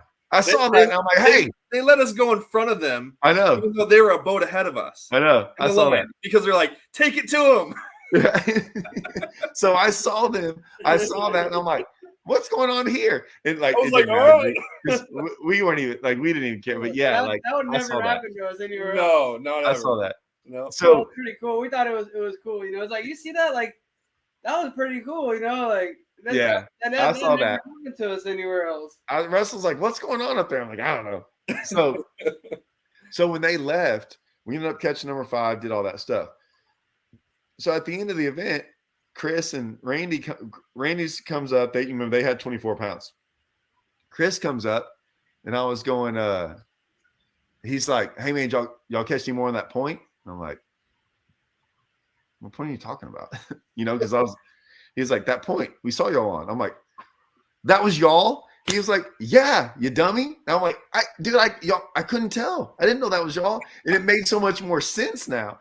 And he was like, I caught a 4-pounder off that point before y'all got there in the morning time. And then I lost an 8. And I was like, I kept on telling Russell, I was like, "Hey man, I think there's 20 pounds on this point. I really do. I think." And he was like, "I don't know, man." And I was like, "Probably not any big ones, but probably at least some 4-pounders. I just caught a 5." And then when he said that, I looked at Russell and he's like, "Yeah, I guess you're right. There was 20 pounds." but this is what I love about that. You talk about that. He caught a 4-pounder off there, and maybe they had a limit, maybe they didn't, and they left there and caught 24 pounds. Wow. So like, they went and did their own thing. Like they let us have it, and then. Or I guess have it or whatever. Because I was like, "Hey," he said, "Yeah, we couldn't even fish it like y'all. My trolling motor was too deep and I couldn't get it up." So they were pulling the trolling motor up and drifting across it with the wind. Wow. Yeah. And he was like, "Yeah." So it really wasn't even how we didn't even get to fish it the way we wanted to. So it was like, let y'all have it. We didn't care. And then they went out there and busted 24 pounds they were like, "Hey, at 10 and 11 o'clock, we were like, screw it. We're going to go do something different," and caught 24 pounds. Wow. So that's impressive. But so I will say this. This is the little teaser. When y'all got down there, y'all fished by the dam, right? Mm-hmm. At a time. I'm not saying y'all caught any fish there. It doesn't really matter. Did y'all see, what did y'all make of it all? And here's why I ask. So on day 1, so y'all were boat 2, we were boat 1. So we got to start where we wanted to. Did y'all start where you wanted to? Yeah. Did anyone start close to you? Probably within one or 100 2 yards away from us. Yeah, not super close, but not super close. Yeah. So there was a team, and this is what me and Ish talked about. There was a team that started. They were way down in the pack, a couple young guys, and they did nothing wrong, but we started on a spot, and the spot was, it wasn't like a specific, it turned out to be a very specific cast. Like I caught one, he caught four. And when he finally caught one, because we were kind of fan cast around, and you had to cast forever to get, I don't like fishing this way. I hated it, but we knew we had to like sit down on it for a while. I mean, I hate fishing this way, but he finally gets a bite. I'm with you. You know, and he catches one, and I'm like, all right, cool. And then, you know, and I'm kind of casting around, and he throws the same spot, and he catches another one, and he's like, dude, I think it's right there. And now I'm on my waypoint where I caught those three big ones, you know, but it was more here, and he's just throwing a little bit more left, just a little bit. And he was like, it's right into the sun. I said, all right, cool. And so I said, dude, do your thing. I know there's some stragglers out here, like 10 feet this way, whatever. Like it's what it. So I tried my hardest to catch fish somewhere else. Couldn't. This team pulled up, and they weren't too close. But they did, but we were on the juice. Like, no doubt, like that, like we're on it. Yeah. And I specifically, like, it was like you couldn't get, even if you got a cast away, you weren't going to catch them. And they got like a cast and a half away, like to where they cast and we cast, I still don't think we would touch. So it wasn't no big deal. Yeah. And they weren't really trying to cast in our direction. They were kind of casting. The guy in the back kind of did every once in a while, but not. But they didn't bother us. It wasn't anything even bad. Yeah. But me and Ish were talking about this, going, it's day one of a championship to give away a boat. It's the first spot you're going to stop on, and you see someone on the juice. You don't. Why would you stop? Yeah. Because you have and that's what we were talking about. And it wasn't a knock on those guys. If I could talk to them, I'd be like, hey, look, man, this is just some advice from a guy who's been around a while. I would pick a million other places on the lake, good or bad, that's just yours, that you can start, or I don't care if it's the bank, whatever it is. Yep. Because right now, if we're on the juice, you can't even beat us. Yeah. Even if you just pick up stragglers, and they caught like 3 fish, I don't think any of them kept. And I was going, man, like, we were getting into that mentality of like, hey, man, I understand if it's like 11 o'clock, you know, in your first spot. But I'm like, man, it's day one right off the bat. You don't got a fish in the box. It's go 1 o'clock. And yeah, but like, man, you're already almost fishing, not for second, but like, man, go fish fresh fish. Go fish like something. And I was like, even if you don't catch them, you still have a better shot anywhere. There's 1,000 places open. And like I said, they weren't bothering us at all. I was just going, but if it was us, I'd have been like, oh, they're on the juice. I don't care where we go. Anywhere is better than there because they're already on it. So kind of like what do you experience in your other Choke Canyon Championship with the other tournament that was there? You got 3 boats that. Why would you start there? Not even close. So we picked our like 5th best place. Yeah.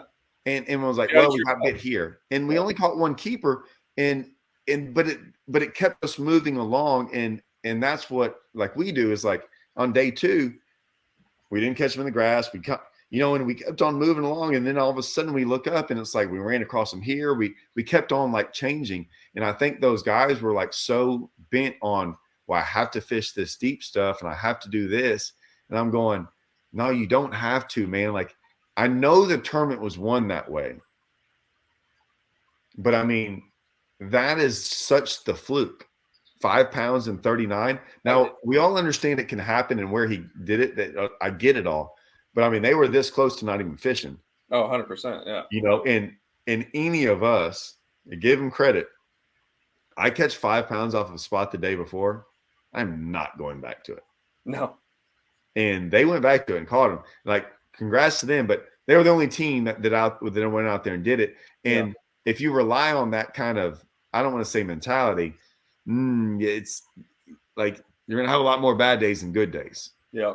And that's why I think y'all have done so good, is that like it seems like y'all are the two that like, y'all don't get stuck in on anything. Y'all just keep trucking along, because y'all just believe, I think, like us, we'll run into them eventually. We never do the same thing either. Like if he's doing something, I'm doing the opposite until we really get him dialed in. Then we might start doing the same thing. But 90% of the time, we're Just like, it's kind of like how you and Russell are. You know what you were talking about at the weigh-ins. You know, we're so keyed in on what each other's doing that we fish so well with each other. Because 9 times out of 10, like I'll go to pick up something, I look up and he's picking up the same thing at the same exact time because we think so much alike. You know, so like, all right, well, you go ahead and do that, and I'm gonna try this, just so try to find something different. You know, so and then hopefully you're getting to that point where like, okay, we don't even have to throw anything now. Like, we don't want to mess with the fish, and you get that dialed in. Like that's the ultimate goal, right? Like, yeah, you want to get so dialed in pre-fish, you're like, okay, we need to go put eyes on stuff. Yeah. Russell was like, hey, dude, I'm not fishing any of this stuff. I'm just seeing it. It's right there in the grass. He saw it. I'm gonna change. Well, one, I'll give you all this. So I'll bring up this part, and then I want to ask you something real quick. And it's getting kind of late, but we can keep going. Yeah. Rayburn in the bushes. Did you learn anything about? You said the big ones haven't gotten there yet. Well, I mean, they moved up later in the day from what I've seen. You start off in the morning, and you could just whack on the little ones, and maybe by like one. What do you mean, maybe? Because there wasn't a lot of them. It was like a few big ones would move up, and it was very like sporadic. You catch one on a point here. Just keep doing what y'all were doing. Yep. Look at them. We did that for a little while to gain some confidence back, and then we looked at each other and said, "This ain't gonna cut it. You know, we gotta go. We gotta move." And it never cuts it. We call it a money move. So we made a money move, and we went back to what we thought would be the juice, and it worked out. Grass is king. Grass is king. You find the grass, you find the bass. That's what we always say. Rayburn. But we had to wait for everything to get right in our area. That's true. That was the key. Is because nothing was right until like 1 o'clock. We had to have some type of win in order to get that right. I get it. The bushes thing is the funniest thing to me on Rayburn. Yeah, I think it's the worst pattern in the world. Oh, 100%. It's you could go up there with literally every other flip with a Cinco. You could catch a fish every other flip, literally. And I was like, okay, we're bound to run in like a 3-pounder, which we need right now. Right, we ran into a 5 and a 3.5. Okay, cool. Now we're done because now it sets up right, and we go to the juice. But people love 100% on the same page. 100%. People love when that lake floods, and I'm like, I hate it. And they're like, man, you get to flip bushes. I'm like, I ain't flipping bushes. They're like, do you see what? And I'm like, look, man, I'm not out there to freaking catch fish. I know, like, it's awesome. It's fun. I get it, but it doesn't do anything. And I'm like, hey, look, man, what will bother you about? You can get dialed in on that flipping so good where you can see it, and you can go out there and catch 80, right, and have 11 pounds. Yep. And then some guy catches, and then some guy catches 8 and has 23. He did not figure anything out. He just happened to randomly out of the 4 million bushes get on a stretch that he would 100% catch 11 pounds on the day before. Yep. And just happened to do it. 100%. And you hear about these things. Yep. But it's not it's not really, I'm not going to. It's not really what's going on. Right. It's not what's going on. And so I always love it when the flipping bite's good. I'm like, heck yeah, man, get them all up in there. Everybody's out. That's what we talked about. We go, you know what? So many guys are going to get preoccupied and get lost on this flip bite because you can catch fish thinking, I'll catch 100 fish and I'll come across some good ones. But we fished a whole day of practice, or like half of practice on that Friday. We spent the whole morning just, all right, let's just catch as many of these fish as we can and see if we ever get any good bites. And we never did. They were all like 2-pounders. But we knew we could go catch some confidence fish and at least upgrade a little bit. Yeah, right? yeah. That I get. We were in a position where we had to do that at that point. Correct. Right? Correct. But we knew that wasn't the deal. And it was so funny because here we are in one of the most populated areas on Rayburn, and we're the only ones, literally the only ones out in the middle in the grass. Yeah, that doesn't. Insane. Well, see, we tried to do all that the whole time, right? And we caught some fish. I had one sight fish that I found, and we went and caught it. It was like a 3.5 pounder, like late in the day, and then like 11, and we had these. I was like, hey man, I had these bushes over here, that I found some 3-pounders in. We needed 3-pounders. Like we were over there with small ones, even out in the grass. And we went in this one area. I'm like, and like I said, like you said, it was like every other cast was swim jig. Yeah. It was stupid. I'm like, hey, we can pop 15, 16 pounds pretty easy real quick. We went through there and nothing. And then I happened to look up there. I'm like, hey, there's one up there on the bed, or like maybe. And we kind of went around, came back to it. And I'm looking around, I'm like, well, she ain't even on a bed. She's just like kind of randomly swimming around up there and around this bush. And then it swims off, and I'm looking at it. I'm like, it went way over there. And I'm like, and it's all bushes around. And I'm like, hey, watch this, Russell. I got a trick for you. So I bomb it up over there. And he was like, he didn't even like pay attention. He's like, looked at me. He's like, you're not going to catch this random fish swim around. And she's over there just chilling like this, like just sitting in the grass, like way far away. And like not hydrilla, but like whatever kind of bank grass up there. And she sits up there for like 20 seconds, and she finally like turns to swim off because there's nothing there. And she did. I just shake it, and I said, hey, Russell, get ready for this one. And he's like, whatever. I mean, he's in the back, like he's like, and I'm like, got her. He's like, what? I'm like, yeah, I got her. And it was a 4.5 pounder. Oh, and then she had swam over there though, or when I had caught her, when I stuck her, I see this fish come out there and like attack her like a male. And I'm like, I'm looking at that thing. I'm like, hey, there's another one kind of over there. And so I get her in, and he was like, I can't believe you just did that. And I'm like, watch this. I'm going to catch that male over there too. I throw over there. I didn't know where the male was. I just knew the vicinity. And I was, next cast, I catch it. And it's like a 2 3/4 3. Now, we didn't have a giant weight that day, but it was like, we went from 11 pounds to like, I think we might have weighed in 15 or 16. I mean, it saved, like, it was it was probably 30 places that moved us up.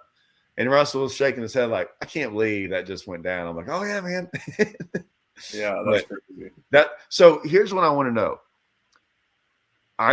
You talk about the I understand you think it's a great payout, and I'm not knocking the Texas team. So when we first started the Texas team trail, they gave away a boat, did all that stuff. We got into it because there was a Ranger bonus, a Nitro bonus, a Triton bonus, a Mercury bonus, and an Evinrude bonus. The bonuses, I don't know how many they went down, but at least 25. Wow. So when we would start, now 25, not 25th place, 25th Ranger. Oh, really? Or 25th Mercury. Wow. So it might be 58th place. And you're still getting a contingency check. And you're getting a 250. So 250 for Ranger or any of those, or 250 for Mercury Evinrude. And then there was a couple other things in there. I think there was some Costa stuff, whatever. But we fished for 4 to 5 years where like that Richland Chambers event where we finished 60th, we still got checks for the incentive stuff. So even though we never got a check in the tournament, we still won like $500. Yeah, so we fished entries. Yeah. For 5 years. Yeah. Just off incentives. And so it was the most unbelievable tournament that was out there. So it was like, it was a guarantee you're going to make some money. And then when we won Angler of the Year first year, then the entry fees were paid for the next year. And then we were going to make $500 if you just halfway caught them. So we're starting off with a free 500. And then if we got a check, and so we're like, we're going over here making, like just to fish ones, like $2,000 probably, like to make. And we did win one, and we made a lot of like top fives in those things.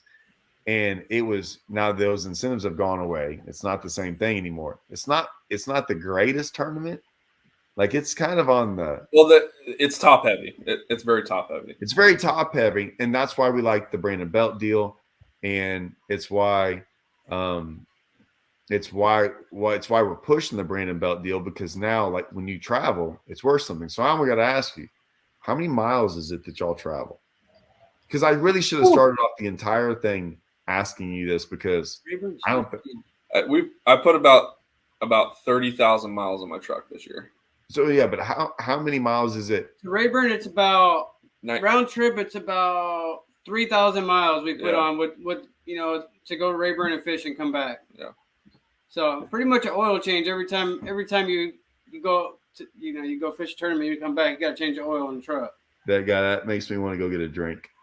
Are y'all Yeah, kidding me? and lots of gas. I mean, I think it's been averaging us about like $1,000 for the truck, and then maybe about 100 or 2 in the boat because I mean, we only get to practice the one day and in the tournament, so not too much gas in the boat, but the truck it eats up some gas. y'all did good. Did you? I don't like to ask. Did y'all make some? I mean, We did the math, and I think we ended up close We to made some about like profit. 13 with all the like prizes and stuff. I think we ended up about like 13 to 15 grand on the season, which But we also have some sponsor help too. So yeah, and that's like I said. I mean, it's. I was hoping that they were going to we do would that. we couldn't have done that out of our pocket. I mean, Okay, yeah, and like I said, like I gotta say a huge shout out to David from Copper State Tackle because he really took care of us big time. So well, that's what Russell knew a lot. Like Russell's in the business. I mean, that guy's one of the smartest people you ever meet. And I mean, so and he runs his own sales rep company. So like he's like the biggest sales rep company there is or the biggest sales rep for Costa, Hook, Falcon, Owner, 6 cents. 6 Cents. I can keep hold on. So going. speaking of 6 cents, I gotta say something really quick. Copper State Tackle has the most 6 cents items in the whole country. Yeah, I heard you saying that. Whole country, literally the whole country. They opened a little over a year ago, and they have the most assortment. So also, if it's funny because we talk to David all the time, most of his online orders come straight from Texas, almost miles away from the 6 cents place. Yeah. And it's funny because he's like a lot of these guys order because like nobody's ever gonna find out what they're ordering. Yeah, it ships from Texas to Copper State, and it goes right back to Texas as soon as he gets it. Yeah, that is true because when you were talking to Russell was like smiling because he was like, yeah, I know, because like that guy, like he knows every company, every business. I mean, that's what he does. Yeah. And he's really his sales rep deal is like, so even though I work for Strike King and do all that stuff, and I know the sales reps, you're not going to find another sales rep like that guy because one that's as good a fisherman in the whole entire country. We had one for Strike King, and it was Phil Marks before he passed away. And we were all close, Phil, Russell, all of us. But to have a guy that embedded into fishing, that like you're not selling Russell on a bait, like you know how like so these things go along where the company is explaining the stuff to the sales rep for them to go bring it to market, to Copper State, to Academy, to all these things. Like we have to explain that to him. No one's explaining any of this to Russell. Russell's like, no offense, whoever's about to explain that to him, I'm gonna be like, yeah, that guy can outfish you, right? Like, so I know you might be a pro, but that guy can outfish you. You don't have to tell him on what's good. He knows what's good. Yeah. So, but his relationship with Academy and these places, they love him because it's not a sales. He's not giving them the sales deal. They're like, yeah, we know, like like this is the easiest job ever to buy from him because he's good about that stuff and he's super smart. So when he does all that, and so he's not just like a sales rep for 6 cents. He's a little bit more in Casey's ear. He's a little bit more in like the head guys of Costa, of Hook, of Falcon, of Owner. Like it's not a sales rep. Like they have big meetings and like they understand what they got with that guy. So, I mean, yeah. So he when y'all were talking, because we were like, he's like, they've got to be helping these guys out in a good way of doing that. Yeah, we got a few people that help us out. We have another buddy. He owns a plumbing service, Skillet and Skillet Plumbing, and he helps us out with all of our motel expenses. Yeah, paid for our motels. So that that's a big expense alone, and then Copper State's covering lots of the entry fees. And we just picked up 6 cents in Waterland this year. They sent us a bunch of rods and gear and awesome. So pretty much the only thing that came out of our pocket all season is fuel costs, and hopefully by next season we'll be able to pick up a couple more sponsors. So yeah, you need to relieve that a little bit too, because if we can go fish, we want to fish more. I mean, we want to fish more, but if we could go fish that series for free, basically, and not have to come out of your pocket a lot of money. Well, the Brandon Belt deal would be good because, so I never really liked the whole, hey, we'll pay. Like I had a lot of guys throughout the years go, hey, I'll pay your entry fees. And I'm like, I didn't like that. Well, first of all, that's not the biggest expense in fishing. Well, Unless yeah, but pro tour level. But with the way I looked at it is like I said, I've hung around a lot of guys that were the professionals. When I call them professionals, these are actually true professional fishermen because the way they viewed it all, and they're like, "What do you mean entry fees?" And I had some talks with some people about that. I'm like, I don't care about entry fees. I care about like money. I'm like, well, what do you mean? I'm like, well, you can pay my entry fees. $250 cash or $250 entry fees. It's the same thing. Yeah. So I'm like, y'all look at an entry fee and go, hey, we'll pay your entry fees. I'm like, no. Let's look at it from what do you think I'm worth and what do you think I can sell for you? Because if I can sell for you a whole bunch more, like get off the entry fees, it should just be cash. I'm still having to figure out how to pay cash for an entry fee.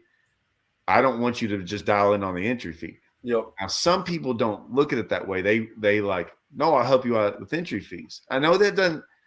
I just don't like people sitting there saying that because I'm like, $250 cash for an entry fee. It's still the same thing. It doesn't matter. 100%. That's like, I mean, unless you get a guy who's all in on it and like, okay, well, the Brandon Belt's $1,200, and he's like, hey, I'll help you out with entry fees, and then you're like, okay, now we're talking about some money and how to do it all. But only if the entry fees to me, like entry fees on a tour level event, like $4,000 or $5,000. Now we're talking real money, and it's a okay, that's $30,000, or the Brandon Belt's $5,000 or something like that, and it's like, hey, $5,000.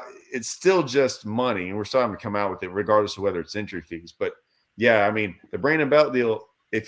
My deal is if you're going to do all that, and I'm sure you heard me say it, go for the biggest you can, right? And so Brandon Belt's going to pay you more for a better job than. And I'm not dogging the TXT. Like no, we've looked at the payouts. We've already talked about it. We want to fish that. That's like we have one series here at home. We drew 29 boats. We had 29 boats. The entry fees were a little steep, but we made $6,000 off on a 27 boat field. Yeah. For one, and if they were all like that, it would be a different story. And I was the one who kind of started the whole higher entry fee, and I tried to work around it to where that's why when we first did it with the Platinum Trail, it was like $1,000 entry fee, but a side pot of like $600 or $800. That's exactly what was with that one. And I explained to them about the side pot deal, and I structured the side pot to where it made it impossible not to get in it. And the side pot's not first place heavy. Yep. So when you do it, you got like 50% going to first place in regular events. I'm like, well, side pot, you can put 10 and 9 and 8 and 7%, 6%. And so when you add that money on, sometimes the side pot money got more than the actual. So like side pot money might be $3,500. Yep. And ninth place is $3,000. And you're like, well, wait a minute. I'm missing more because you don't have to top heavy it. So and that's like we've seen it happen here in Arizona where you have a side pot option and you take third place and you win more than first place. Correct. It's like because those guys didn't get it. I also did it because of these tricky little tournament directors that try to 100% payback on the side pot too. Okay, well, so I'm glad you like. Yeah, now you're being smart, dude. We can't go too smart on the internet. It blows people's mind, right? So I'm like, hey, and like tournament directors like me and don't like me, right? Because I tell it like it is.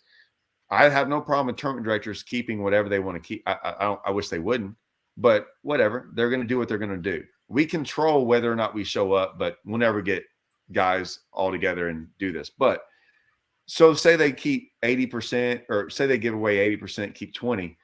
You can't keep side pot money.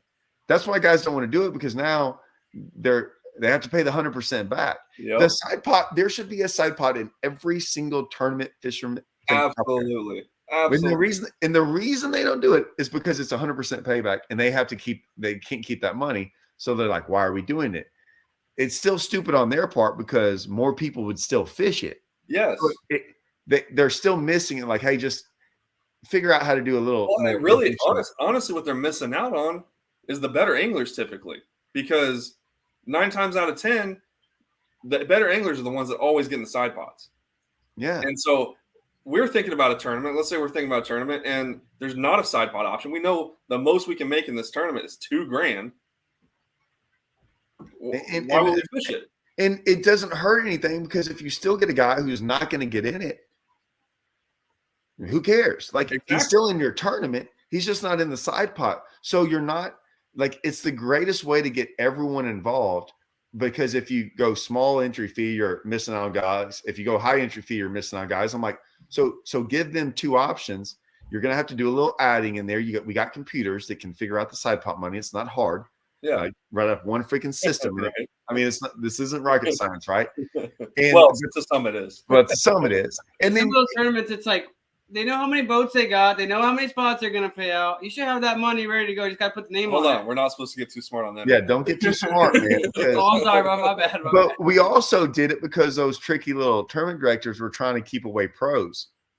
And the way they did that was bring in entry fee. If you fished over an entry fee of this high. Yep. Well, our entry fees, say they're $1,000, right? So I was like, hey, we're going to keep them less than Toyota's everything. Yeah. Now we might have an $800 side pot, but it's not part of the entry fee.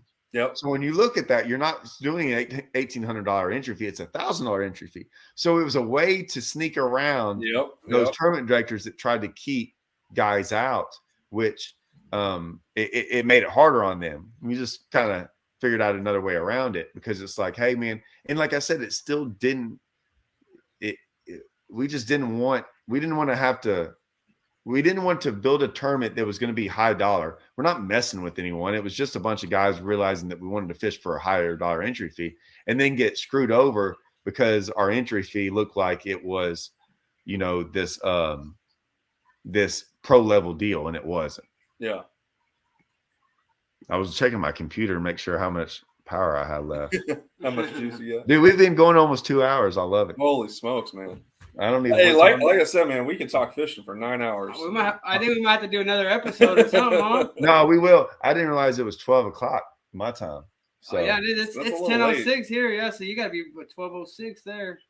We get jet lag going there and back and stuff. We come home, I get back, and I'm like, y'all are 2 time zones away. That's crazy. Yeah. Shoot. Well, man, yeah, let's end. Like, we're gonna do this again. What do y'all have next? Well, hold on. So this is what I wanted to do with y'all. Make sure I got everything. I'm gonna put it on here at the beginning, but so y'all are both. Yeah, I'll get y'all's Instagram stuff, because I'll put both that on there. I'll let y'all talk about it, and don't worry. Like, if anyone didn't want to go 2 hours, I'm gonna do this right at the beginning. But do y'all both have YouTube channels, correct? I do. Seth's got a YouTube channel. Okay. So I just share his. He posts the videos. I usually just share them to my social media. And it's the Seth _Furmanek _fishing. Did I say that right? Furmanek. Yep. Furmanek. Okay. And I'll put that all at the beginning. It won't matter. But are you trying to do more with that? Yeah. So we got some big stuff in the works as far as working with Copper State. We have some talks coming up with David and stuff, and we're trying to get completely involved. My day job is with a wastewater chemical company. I don't want that to be my forever job. So there's some opportunity coming up that could possibly happen, and with that comes a lot more videos, a lot better videos, and a lot more in-depth stuff. In fact, we're just talking about, we're going to make a video here shortly, kind of on breaking down on how we prep and prepare and try and go compete in Texas or in a different state, not ever seeing these lakes. How much do you know about YouTube? Not a ton, but I have a lot of really good knowledge around me of people that are pretty good with YouTube. Okay. We'll talk. What'd you have in mind? It seemed like you got something in mind. I'll talk off Right. the camera. Right. So yeah, I'll kind of give you my take on some things. Okay. And I'll leave it at that. We'll talk. I'll get in touch. Like, I drive so much too. There's probably times when we're both driving. I have so much window time with just my normal job. So Yeah. Okay. Well, then I'll give you a holler about that. Yeah. But I'll put all that stuff up there in case anyone want to start checking that out. Did y'all film any of this of Choke? Yep. Yeah. So Choke it. We're not going to do there's not really enough footage on Choke for a good video, but what we're going to do for the There Choke always video, is. There always is. Well, I don't think I got the 10 on video, and I didn't get the 7 that I caught on the first Oh, one. well, if you didn't, okay, I thought, so I did everything except I left the camera for day 2. Yeah, so we had it for day 2. Day 1, we didn't get it rolling until after the camera guy got out of our boat. But So it's going to be on TV, but it's not going to be on my GoPro. Right. I know. It sucks, man, because for me, I have to get, I don't miss a minute of practice or tournament ever. And I just didn't feel like doing the pre-practice on there, which would have been really good looking back. But I didn't, man, at this point in time, I'll be on, like, it feels weird talking to y'all about this, but I was like, man, we were like, I went pretty hardcore on trying to win the boat. Like, it was enough to where I didn't care about bringing my GoPro.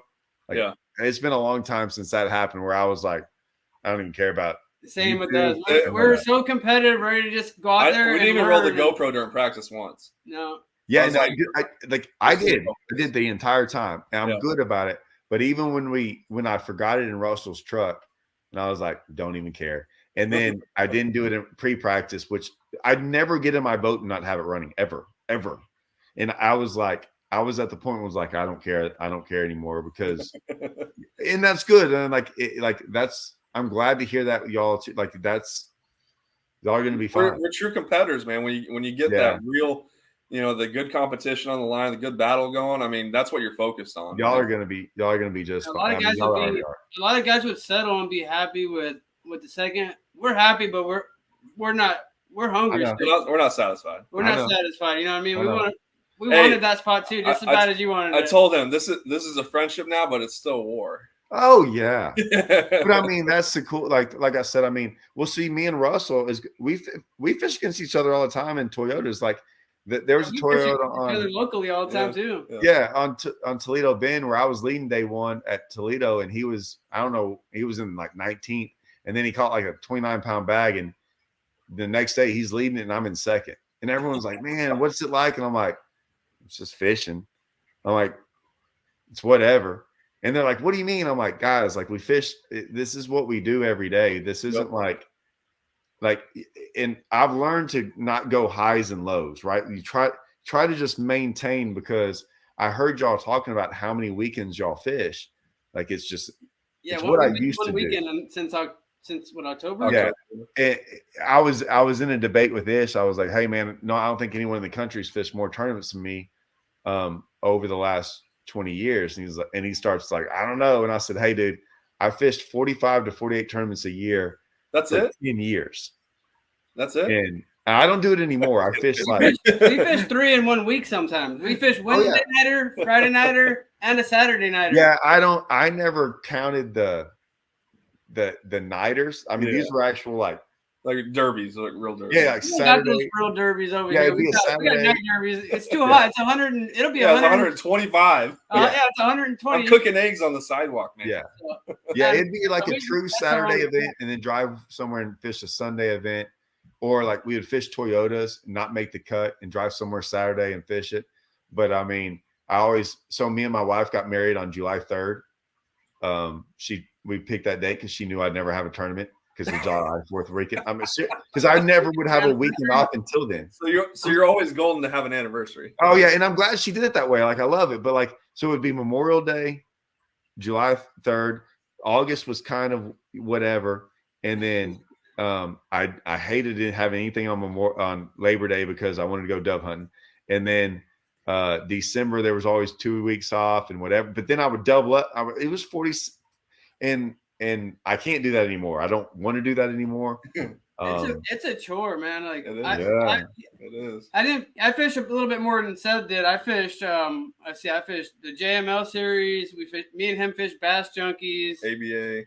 We fished the ABAs. We fished Fishing 48, Wild West, Texas Team Trail, and we started to fish the Bass Champs too. But when we started noticing we were doing good in the Texas Team Trail, we decided let's just kind of bail off the Bass Champs and put all of our focus on this. Things how there's a boat on the line for Angler of the Year. There's a boat on the line at every tournament versus 20 grand. Yeah. So it made more sense for us to just kind of step back from that and focus on the Texas Team Trail where. Y'all got to get moving. Potential. Y'all got to get moving. Dude, yeah.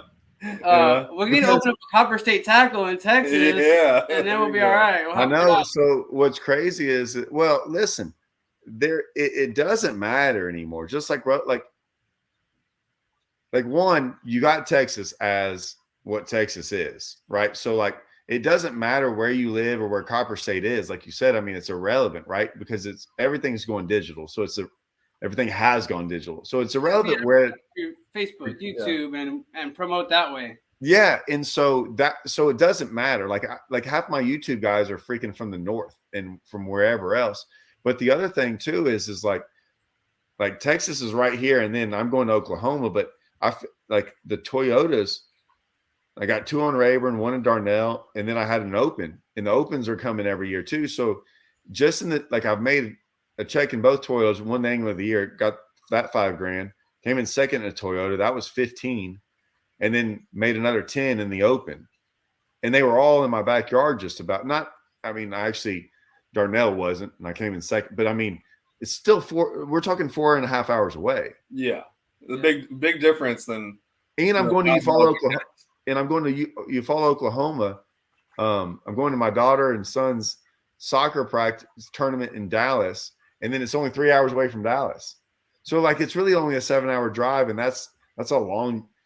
Oh, trust me, we've talked about it so many times. Like it makes a lot more sense for what we want to do to live in Texas, and at some point you might just see us there. Yeah, like locally here, since October we've won probably maybe like 6 or 7 tournaments. I think we only missed a check like once or twice, and our total winnings since October we're up to like 40-50 grand, So, but if we were in Texas doing all that, we'd be up probably 200 grand, doing this. Right when 200. Now, when you get down here, I'm just saying this. It ain't. It gets. It's Texas is a different. You start doing it enough in Texas, it gets it's very hard to win here. It's very you just got to be like you said earlier. You got to be consistent and be getting checks week in, week out, and make sure you're not losing money. That's winning. If you win tournaments, you can make some money. If you don't, you have to fish the smarter events. And so, like most of my money all year long has come off the Toyotas and Opens, not so much the team stuff. Like you don't have to win one of those to make as much money. You could finish second or third. Top 10, and you're making your money that you need. Yeah. So like most of my money this year has been off of that. The team stuff, like, some top 10s here and there. It's really not like it's just, it's good. Don't get me wrong. I'm not upset about it, but it's hard. It's hard to win in Texas. But then the Angler of the Year, like I always said, what I learned about trying to do it that way is when I first started, there was a point in there where I learned how to really win. And then at the end of the year, I'm like, God, I won 3 or 4 events and it was awesome. But I mean, I missed a lot of checks in there. Yeah, because it was either win or down here. There wasn't no fish, right. And then I fished more Toyotas, and I'm like, you can't do it that way. And so along the way, I figured out this weird balance. But the best balance is what I think I'm on now is like, so I don't think I've missed a check or in an Open and a Toyota. I've missed one at the Red River. I missed it by a pound. But I don't think I've missed one in like 4 years. So like something like 18 events in a row, I've missed one check in Toyotas or Opens. So and even most of our team stuff, like this year, I think I guess we haven't missed a check this year and that stuff. So then this is what I always figured is if I could just kind of not break even, but just consistently do this and make some money. So then you hit your W. Right. But before, what everyone figures out is like they do this and they go down And then when they do win one, they're paying off all the tournaments that they didn't get checks in. Exactly. Yeah. And I was like, We no, talk let's just about that do. all the time. We're identical. It's like we want to try and cash as many checks as we can because we know at some point it's going to hit. And when you win, there's not like, well, That's what all did you have to profit. pay off? It's all profit. Yeah, it's not a payoff. Yeah. Correct. So now, like, and it's easy this year, obviously, even before this, but now it's like, hey, that when we sell the boat, this is profit. It's not even goes to anything. It's just profit. Yep. And so, but before it was always like, oh, you won that. And like, okay, I got to pay this expense. And now when you're making checks, there's no expenses when you're making checks. Yep. It's just all free. Yep. And there's a lot of people that don't understand that, but when you do it like what we do, yep, you can only do what we do if you really have a really good understanding of how it all works and really be honest about winnings and losings and expenses and all that stuff. Yep. Because I don't pay much attention to expenses because when you do it like us for so long, it's just part of it. Yeah. And you're being smart about it on fishing the right stuff. Correct. Your gas bill's your gas bill. Fish a tournament A that we don't think we can cash a check in, or B that's not important to us, like a circuit we're trying to qualify for a championship in. Yeah. Or C that doesn't make sense money wise, winnings to entry fees. Well, the other problem with Texas is you'll get all these guys down here that talk a big game, and then they support the wrong trails, and it makes me. I'm not even going to get on this, but it's just like you're. It happens everywhere. It happens here in Arizona. Okay. Trust me. Then I'll leave it alone. Yeah. And I understand it, but I'm like, hey, look, man, if you're still going to get in one, just get in the best ones. There's like it just. Because you never know. You might go out there and catch 39 pounds, right? I mean, you just and when you do, those guys went out and caught 39 pounds, and those guys can fish. But I'm saying when you do, they didn't win $2,000. They won a boat. Yep. And that's the point, is that when you get in the ones, when you have those days, or the guys, what sucks is when you come in second, like the guys that came in second in our event and did everything right. Oh yeah, 100%. They did everything right. 100%. They backed it up. They had a good consistent. We actually had dinner with those guys the night before. We told them, like, dude, if you just catch 15 pounds, you did your job. You did your job, So those guys just had a unicorn day out there. You know what I mean? I saw him when we were trying to load up our boats. I'm like, what do you got? And he's like 15 or 16, and I'm like, got it. That's what I told him. I said, congrats, and he goes, dude, there's someone with 35 pounds in line. I'm like, what? It wasn't 35. It was 39. 39. Well, Russell goes. Russell came to me. He's like, they're gonna have these. Like, they got a big fish or something. And Russell's like, they're gonna have to weigh all of them. I'm like, whatever. He's like, dude, I'm telling you, 4 9-pounders. He was in line waiting to weigh our 3 little fish. I said, Seth, just stop what you're doing. You got to see this. These guys are about to weigh in a really mega bag. You got. They had a 5-pounder. They had 4 for 34 with a 5-pounder. Yeah. Yeah. So he stopped. We get out of line, our spot in line, we're weighing our fish, and watch these guys weigh their fishing, because when's the next time you're ever going to see that again? You don't see that every day. We've seen it at Rayburn, a couple times. We don't see that in Arizona. No. I mean, it's very. So it was. So Russell fished a tournament back in the day on Falcon, and they had 42 or 42, and came in 6th. Oh my. That's for 5 fish? Yeah. Dude, Falcon was like, if you the reports you heard on Falcon were Paul Elias days, and we talked about going there when we were at Amistad. We like Amistad. We'll talk about that another time, but that's a whole nother animal that just fits right up our alley. Love that lake. Trust me. And we were talking about the other day so Russell's got a second in a Toyota there. I have a second in a Toyota there. We had a third in the first TXTT championship there. We were leading it and then broke down. That's a whole nother story. That's a bad story I don't want to get into. And then me and my buddy fished a tournament before Toyota over there and came in second. Oh, we got a third in a platinum trailer. I mean, we hadn't and I broke down when I was leading the Toyota. I watched that episode. 4 or 6 pounds or whatever, and broke down for 4 or 5 hours over the grass or something.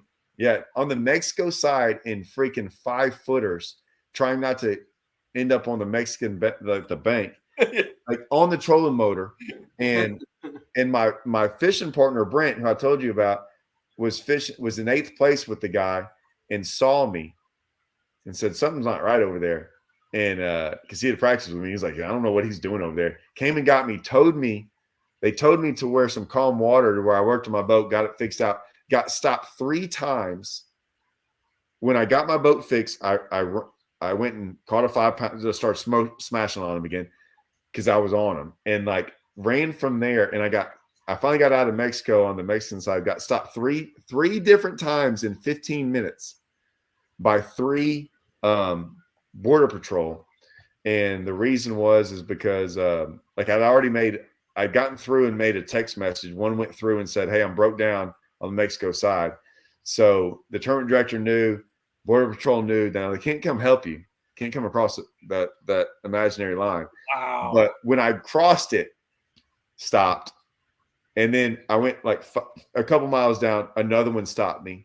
And by the 3rd one, I said, guys, y'all just stopped me twice, man. Y'all got to let me go. I've got to keep, like, y'all are killing me.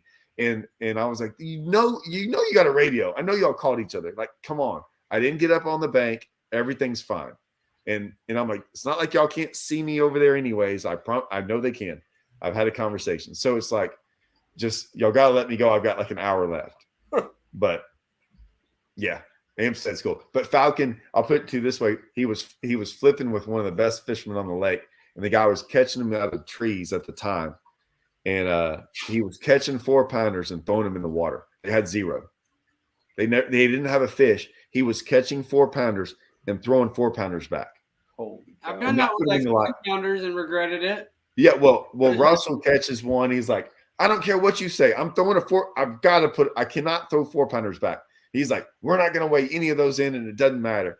And they weighed in 42 at the end of the day because they went out deeper and smashed on him. He's like, I told you we didn't need it.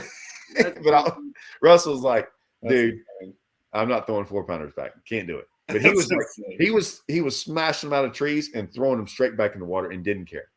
Never looked. That's confidence. Yeah, dude, that's how good that's when you catch 42 pounds and finish 6th. That's why. Yeah. Well, you know, in practice too, all right, those are babies compared to what we're on. Dude, we were keeping every 14-incher at choke. Right. We had the measuring board out once, and I was like, that one's barely good. Please. We measured some 13 inches, I promise you. Yeah. All right. Well, man, I'm glad y'all got on. We'll do this again, no doubt. Well, it's been an honor. Yeah. So until next time, I'll get all that stuff out there for y'all, and we'll talk about it later. Right on. Thanks, Todd. Appreciate it, man.